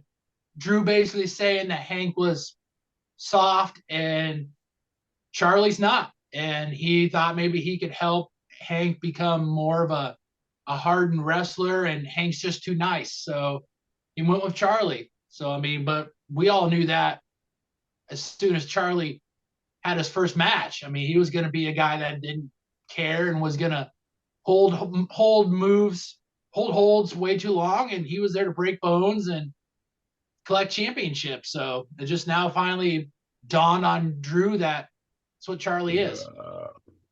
Cesar, Doodad versus Chase U. Yeah, some crackers out there, you know. Adult Bresky. Gravy ass Jews. out there fighting Doodad and whatnot. But yeah, you know, the more that shirt comes untucked and you see it under that sweater, that's the more power he gets when he in that ring, because he was fucking some cracker shit up. Duke was looking real good in this match, boy. Duke was carrying the match. And Booker T was saying that shit. So it's probably a little scripted that Duke carried the match because Booker T was calling that shit out. Well, can we say this? He didn't finish the spilling out of the chase. Out of the chase you. He stopped at like A. Yeah. He stopped at A, tagged Duke, and jumped out of the ring. And that's how they lost the match. You know, that's when he was cooking. That's when, you know, he was in that kitchen, you know, saying Potts was on high.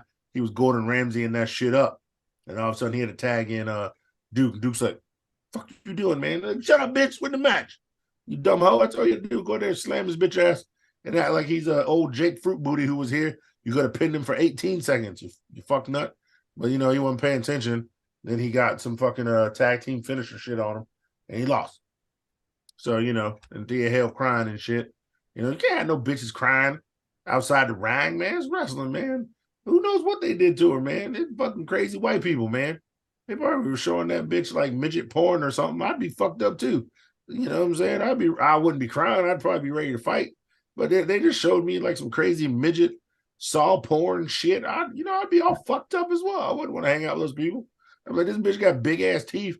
Talking about she was going to cheese grate some dick. Like, I don't know. I'd be all fucked up too, man. You just can't be out here wilding, bro. I don't know what they did. They weird. Put a bunch of smiley pins on a bitch. That's weird as shit too. Why you touching me, bro? Fuck out of here. You don't kidnap and touch me. Not use no, you know, the fucking rape sauce like Jake does, man, with the napkin. Put it on my face. You just gonna kidnap me in the back? Come on, man. She'll go to work on a dick like she goes to work on a breadstick at Olive Garden. Man, she just chewing that stick, bro. I ain't got time for that, man. Just Bugs Bunny and carrots and shit. They showed her Gacy fucking a tree. Mr. Stone in the locker room with White Khali. Yeah, nobody cares about these two ass clowns. Exactly. And then fucking Tony D and the underboss with his fucking flaming eagle jacket. That's got to be some gay shit too, right? I mean, do you like Gulak and Dempsey as a team now? I don't care about these niggas either. I mean, it's a Toothless Timmy 2.0 with Gabagulag. I mean, Gabagulag don't know who he want to teach, but is he really going to teach Dempsey anything? Dempsey probably going to fuck his couch up. Then he going to go crawling back. Hank, I need my boots because I gave you them boots. And he beat me up. And Hank going to be like, fuck you, nigga. Punch him in the face. And what then if Hank this, has a what ball. if this leads to Gulak and Dempsey versus Hank and a returning Toothless Timmy as Stand and Deliver? Oh my God. Don't tease me with that shit like that. Good. That shit would be, that would fucking be so good. bitch ass Bretsky might get on the pod for that. That shit came back. Father Fitty's showing up. He ain't showing up. That motherfucker still owes me 2 decades of fucking Raw. He changed his name and is in the witness protection program because of Styx's punishment. Father Fitty's chosen one, JC Jane versus Indy Hartwell. Book says JC about to start a world tour. The crowd is pro Indy, of course. The match isn't too eventful, but Book's hyping of JC is very entertaining. JC kisses Indy's cheek, face, not cake, then kicks her right in the face. Gigi runs in and jumps JC. They fight to the back.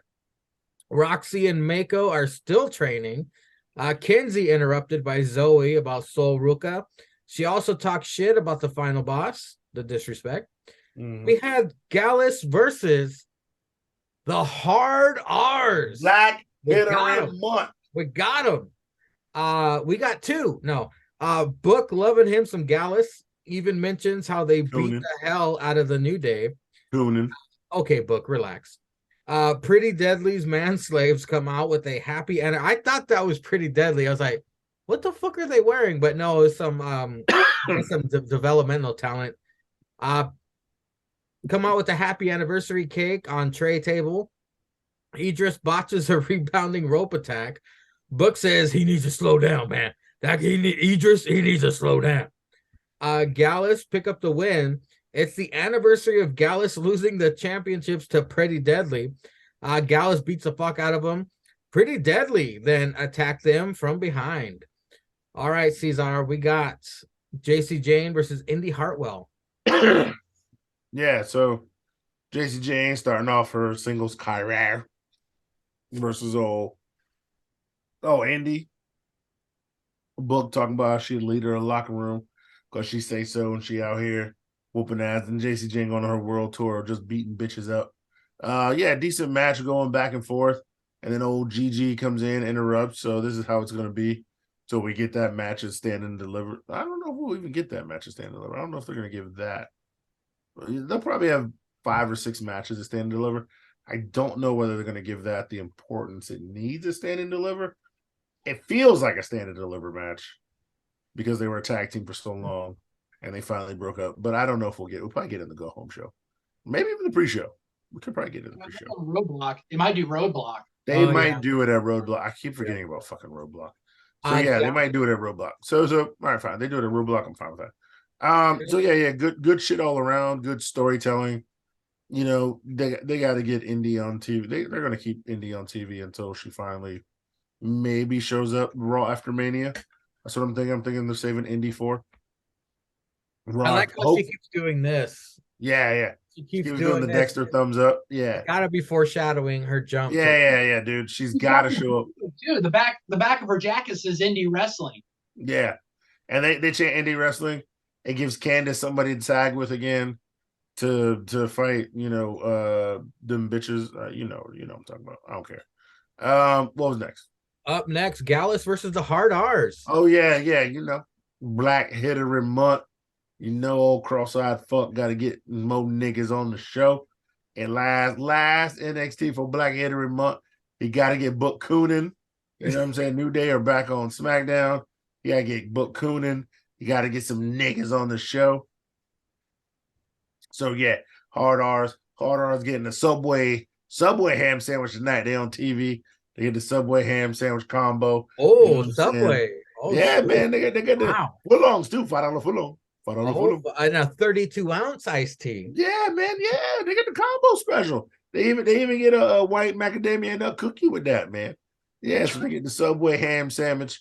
You know what I'm saying? Toasted. Yeah, toasted chips. You get the toasted chips. You get the toasted macadamia nut cookie, and you get a 32-ounce high C orange punch. Yeah, girl, they eating good in the neighborhood tonight. I'm just gonna say this: there's one more Tuesday in February. If it is not pitch black that whole episode, I am going to be very disappointed. Like if the 28th. Oh shit, I forgot. They gotta get Fruit Bootiest back. They gotta get Apollo, Chicken Mellow. And it's not a fucking, if there's not a Henny commercial, there's not fucking Popeye chicken commercials all the way through. I'm fucking shutting it off. And when we talk about it next week, yeah, I'm just gonna pass. They replaced Vic with Byron. Yeah, this might be the whitest NXT we've ever seen come up, man. Because he's right. The 28th is on a Tuesday, and oh my god, I need every nigga in that fucking photo. That's what I need. I need Lash Legend bitch out to have a show. Where the fuck is she at? I don't know. She don't level up. I need Scripps. I need Scripps. Oh yeah, Scripps. What the fuck? Where has he been? Apparently he had a banger with Axion on fucking Level Up. I need Scripps. Yeah, I need Booker T. Yeah, I need Byron Saxon. That nigga bitch who's calling the action in the ring. I need nigga ref in all 5 matches. Yeah. I need R-Truth returns. No, R-Truth returns. R-Truth just needs to open the show. He just needs to open the show. Yeah, I need Apollo's bitch ass. I need Commander Aziz. I need all them niggas. Hell, I need the Uso. I need Solo to show back up. Solo bring his bitch ass back down. But I digress. Yeah. They beat the Hard R's. The Fruit Booties come in with the cake, get their monkey ass whipped, the Pretty Deadly attacks from behind. And what was after that? Sticks. We have JC Jane versus Indy Hartwell. Yeah, we got the first chapter in JC's book of being a singles wrestler against indie wrestling. All we saw was basically her giving India a smooch before Gigi comes in and attacks her. Like Cesar said, that should be a good match whenever we get into that roadblock or stand deliver. So that'll be a good match. Yeah, our boys, the hard R's are finally on TV, and especially in the month of February. I mean, there should have been if there's a quota of when you're gonna have in the hard R's contract, that thing should have been met by the second week in February. There needs to be a hard R NXT episode where we get those boys having a match in the locker room, going to the fucking club with Odyssey. Big Odyssey, the party at the club, and then the after party when they go to the after effect when they go to Waffle House afterwards. We needed a whole episode of that. So this being one of the probably I can't remember. Fuck AEW access. I need hard R access. That's the fucking shit I need. It ain't even. It's not even going to be called NXT next week. It's going to be called HNR. Damn right. But damn right. It was good to see our boys on there. We had the one botch move. But outside of that, I mean, these guys show up. They do a good job. They're getting better. Hopefully better enough that we can see them at least get a tag team push. I mean, I know they've had a tag team championship match, but I mean, come on, cross-eyed kid. We need to put them straps on them instead of using them straps on them. Put them straps on them. I mean, come on now. He ain't lying. I mean, come on. Seriously. He ain't lying. But Oh my god, that was fucking gold right there. He ain't lying. But I mean, what do you think is gonna happen? I mean, come on, them Dallas boys. These Dallas boys, they're On the top.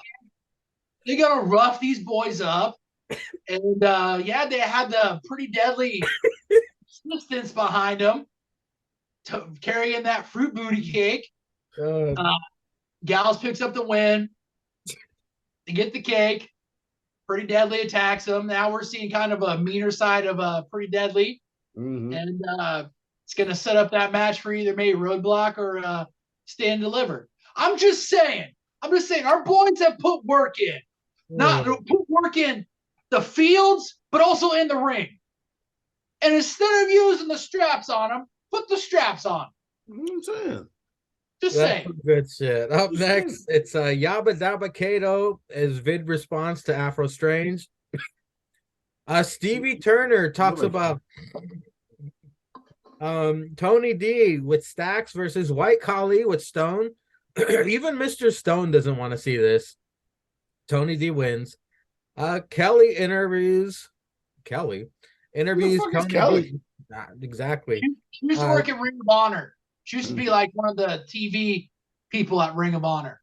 Tony D that says, new bitch? Yeah. She can get it. Tony D says Stacks is loyal to family. Tony D gunning for Dijak. Challenges him to jailhouse street fight at Roadblock. Fuck. Kinsey interviews Nikita about her being attacked. Nikita is fucking ghastly. What the hell happened? That bitch is whiter than me. The center of the universe interrupts. Tiffany. Wait. This nigga, you see how the nigga said it now, Sticks? You see how he said it? He said, the center of the universe. Yeah.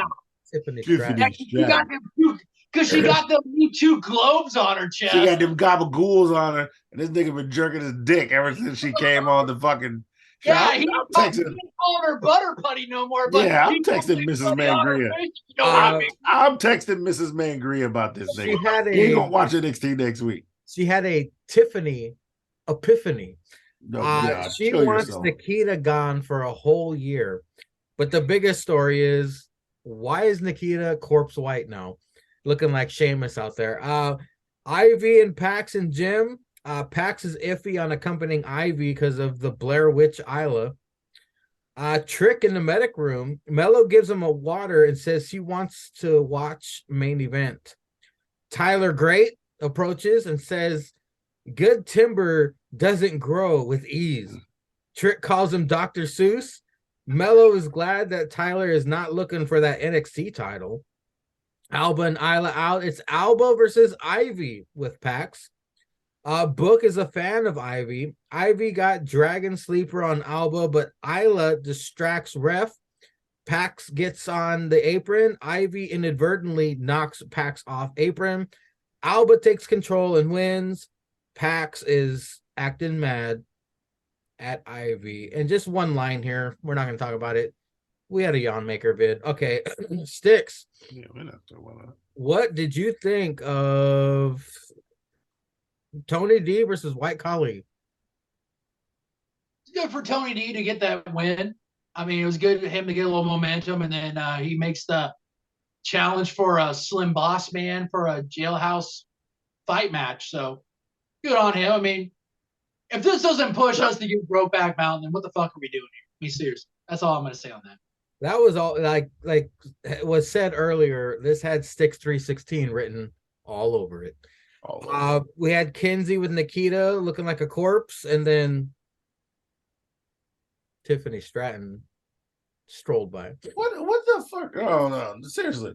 Is that all it takes is some titties? Sticks, what did you think all of it this? takes is some titties?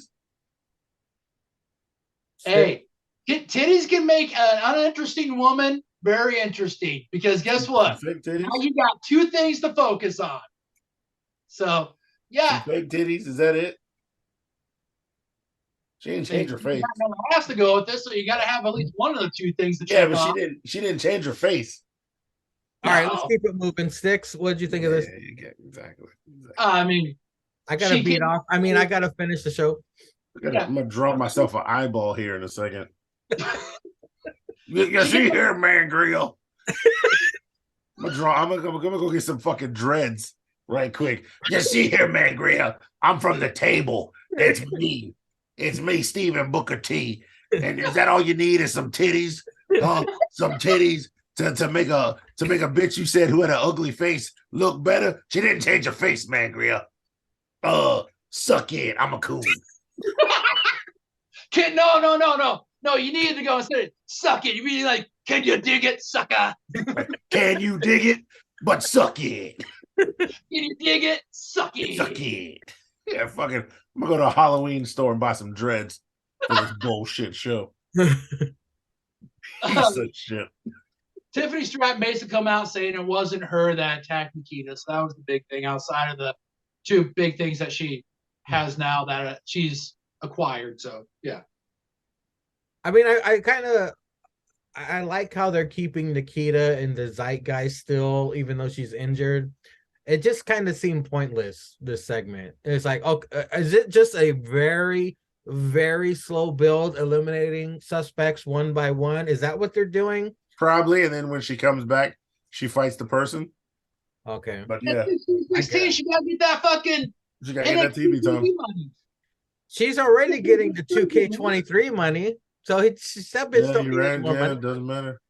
Sticks, what did you think of Trick and Mello in the medic room when Tyler Great approaches? Motherfucking Trick, man. Standing there watching him listen to Tyler Bate fucking talk. and then afterwards calling him Dr. Seuss. Fucking best thing, man. Trick, we need more Trick. We need Mello in the ring and Trick on the mic. That's the two things we need more of in NXT going forward. And when Mello, because he's him, when he beats fucking Yawnmaker, we need Trick Mello Gang segment every episode of NXT with stuff like this. Not that fucking barbershop though. Trick can do it in the ring too. Trick can do it in the ring too. So maybe Trick and Mello Gang. We can have Mello be that ring work's got to catch up to that mic work though. That ring work's got to catch up to that mic work. It's getting there. We can have Mello as NXT champ, and we can have Trick as North American champ. That would be awesome. Because Cesar said they're not a tag team, so they could be singles champions like that. But I digress. We need both by the end of Stand Deliver. That's what we need. That would be awesome. We had Alba versus Ivy. Jesus, did you see what Isla Dawn was wearing coming down the ring? My God.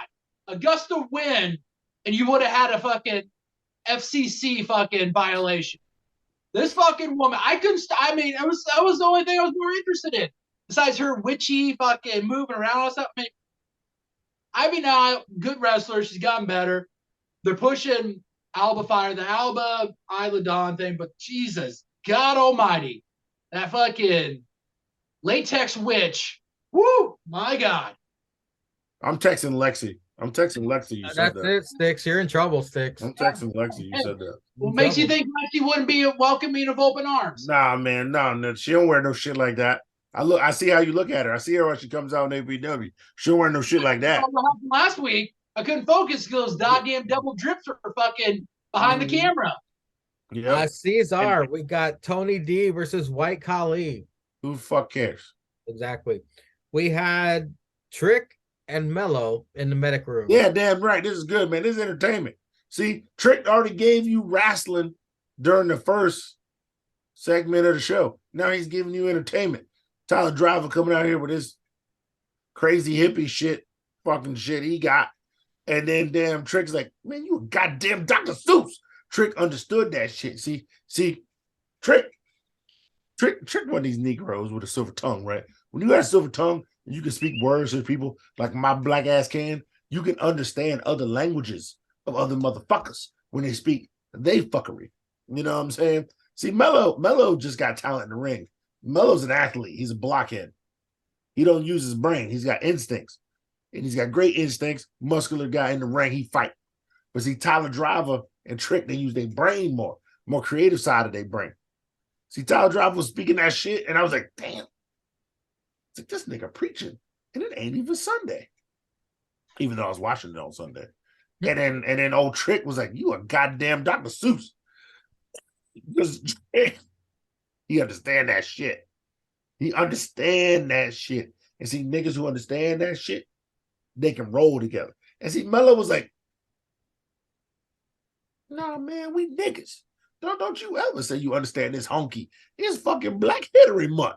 This cracker ain't speaking our shit. We speak our shit.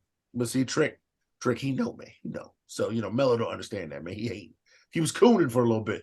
He seemed like he was Mellow T for a little bit. You know what I'm saying? I was like, in this segment, he was Mellow T. He was cooning. But I digress. Yeah, I digress. So could we say that Tyler Bates like white chocolate in this segment? He damn sure is white chocolate, man. He Mac McCullough. He came in, he won the dunk contest. Niggas are scared that white people is dunking again. You know what I'm saying? And he got a little soul in him. Ain't nothing wrong with having a little soul in you. Tyler Driver definitely got some soul in him. You know what I'm saying? Because he like bitches he like bitches that are affected with peachitis. They got that fat ass. I.e., he banging Tony and Liv in 1 year. He the GOAT. GOAT penis status. That's what I'm saying, man. He got a little soul in him, man. Are they gonna retire his condom in the drafters? Nah, man. If he was a real nigga, he'd hit that shit raw and gave them bitches Plan B omelets in the morning. If he's a real nigga. They're retiring the bed sheets. Because it's the same sheets. He skeeted on both of them sheets. Put them shits in the rafters. Next to all of Mello's jerseys. He's got some DNA in them rafters. Yeah, I got some DNA in them rafters. Up next, we have Kiana James in the office. Assistant makes an appearance. I know Cesar put his phone down for this. Hold on, man. Hold on. I don't get to talk about Ivy now and Alba Fire and all them crackers bitches. Do you have any thoughts on that? What No, nigga, but you can still ask. It's a goddamn show. Yeah, I just want to keep the show moving. Kiana James' office, the assistant makes an appearance. You gonna do this to the black man during Black Fallon shows up and explains herself. Kiana wanted her trust. Fallon apologizes. Jensen's master plan. 1 month you can show you respect is February, but he don't show you no respect in February. Fallon apologizes. Jensen's master plan to nail that assistant continues. The main event, I barely took any notes on it. NXT Championship, Jan Maker versus Jinder Mahal with the Curry connection. The crowd hating on Jan. Before commercial picture-in-picture, Creeds take out the Curry connection. Take it to take it to the street, take it to the street. Gender book screaming. Match wasn't horrible, but it pains me to take notes on another retain. He hit the weakest spear of all time, by the way, to win. Mello's on balcony. What the fuck? Grayson gets on Peacock to get production truck. Grayson invites HBK to the Grayson Waller effect at Roadblock. I'm asking again, please, for the love of Christ, do not have HBK come out of retirement to face Grayson. Please. This is the second week in a row I'm asking. Please. Wrestling gods. Not Baron Corbin or JBL. Actual wrestling gods. Please. Let's not do this. Better keep asking it up to stand and deliver then. Caesar. We got a Kiana James segment with the assistant. Fallon. Yeah. Ooh, nothing bad with the assistant on my What'd TV. you think? Yeah, it's never a bad night when the assistant is on my TV. Yeah, Fallon gonna come in. She gonna apologize because these bitches gotta have the scraps. They eventually gonna have to have a match at Roadblock to get some hoes. You know what I'm saying? So they gotta make up. You know, she was like, look. And then see what y'all didn't know is they had to put that on TV so they keep it PG. And then Kiana was like, I don't accept your bullshit apology, bitch. Because I know you hating. And she was like, look here, girl. I'm sorry. I was cock blocking. She said, I was cock blocking. She says, I've known these crackers for a while. And because, you know, he got the pipe, but he a virgin. She goes, yeah, I seen that 9-inch pecker in the jeans. She goes, I think the boy got 1/8 black in him. And I was trying to get that in me because I'm half black. So I need that long pipe. And she goes, yeah, the other cracker just tall. He's slim dicking. Don't worry about him. I'm fucking him. And then she was like, all right, bitch, just don't get in my way again because I'm trying to get stroked down. You know what I'm saying? I'm trying to be hands down like 6:30 on a clock. You know what I'm saying? Hands down, ass up. You know what I'm saying? And she's like, yeah, girl, I love that song too. Damn, shit. We out here in these streets. All right, let's hoe it up on 3. 1, 2, 3, ho. Meanwhile, the assistant is sending nudes to Jensen. She's like, yeah, baby, she ain't gonna work. She ain't gonna know what we doing on the side because I'm gonna have you ready. So when you're ready to stroke old Kiana, your dick game gonna be strong because you fucking around with me. She's sending him nudes out in the hallway.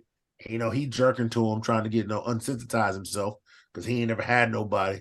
So he got to unsensitize his dick. So he get 3 strokes in, he nothing on the floor. That's why he won't in the stadium. You know what I'm saying? That's why he won't there. He's in the hotel room, jerking it on all the towels. You know what I'm saying? He's spinning them up. You know, the maid gonna clean it. So that's just behind the scenes y'all didn't know. Just letting y'all know. And then what was next? It was the main event, Caesar. Nobody gives a shit about this. This boring ass nigga comes out here, right? This boring ass nigga comes out here. So first of all, Jinder come out looking, smelling, feeling like $1 million. No, ain't got no rant. There's no rant this week. Man, put the microphone away. Yeah, Jinder come out looking, smelling like $1 million. You know what I'm saying? Looking like he done sold, 58 million gallons of oil to Joe Biden or some shit. You know what I'm saying? He out here getting it. And then all of a sudden, this damn fruit booty cracker come out. You know what I'm saying? In this onesie.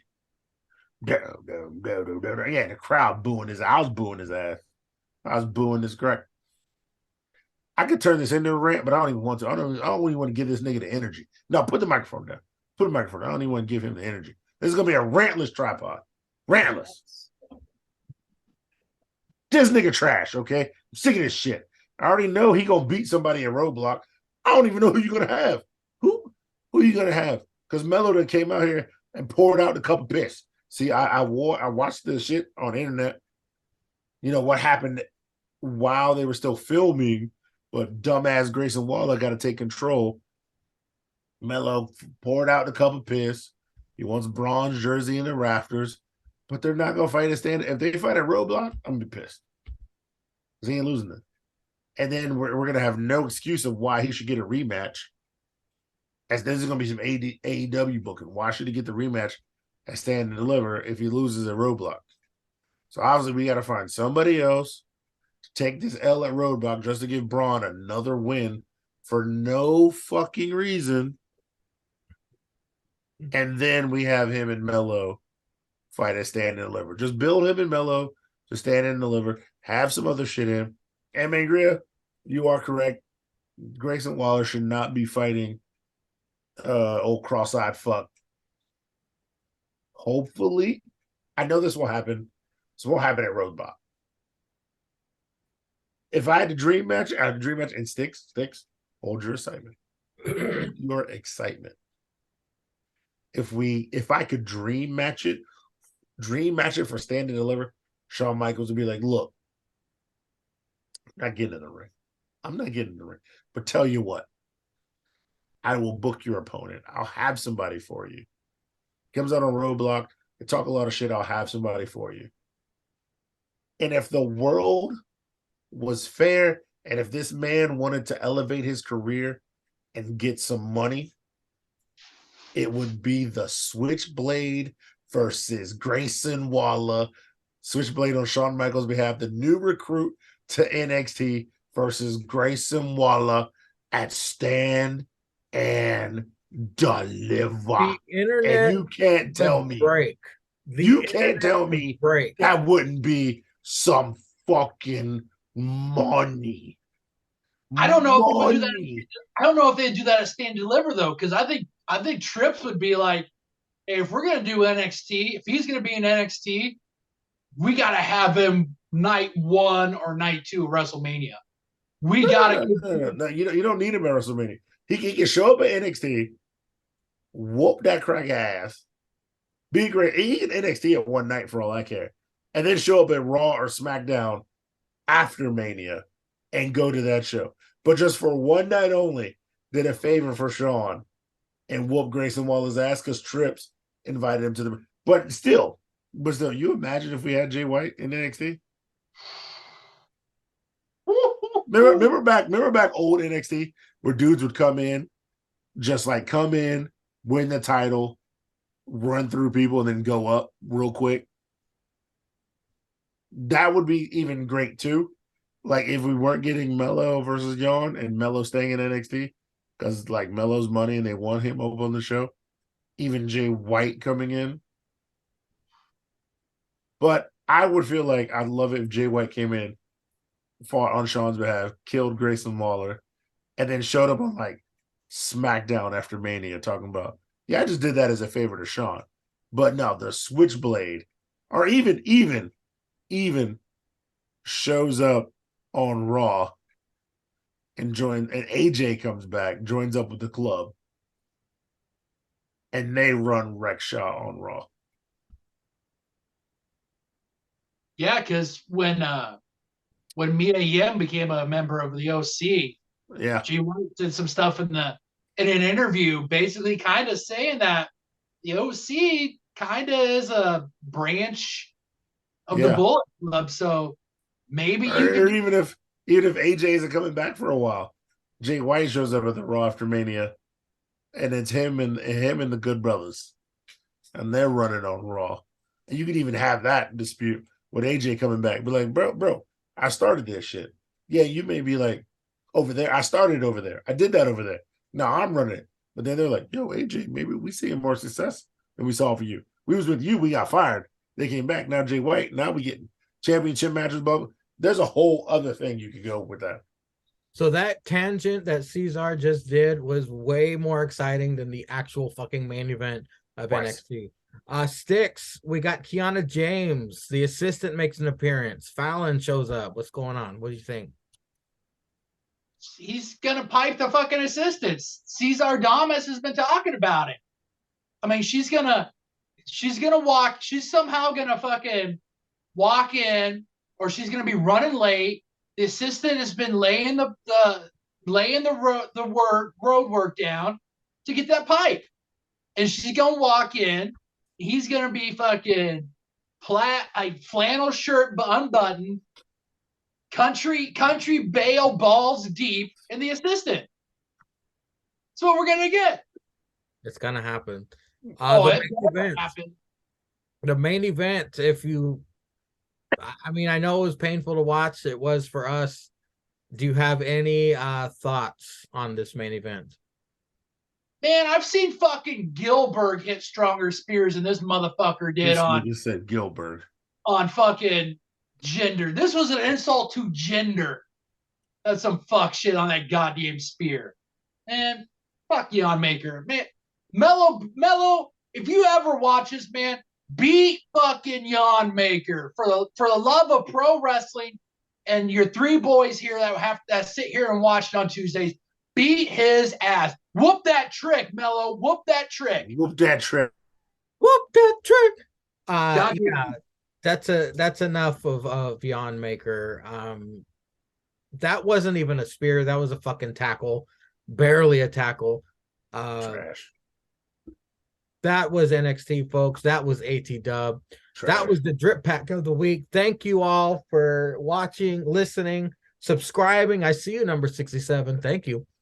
Until next time, ladies and gentlemen, check out all APPW content. We got a pay-per-view dropping on the 28th, the blackest day of Black History Month. Until next time, we always give that big ups to Stallion Pete.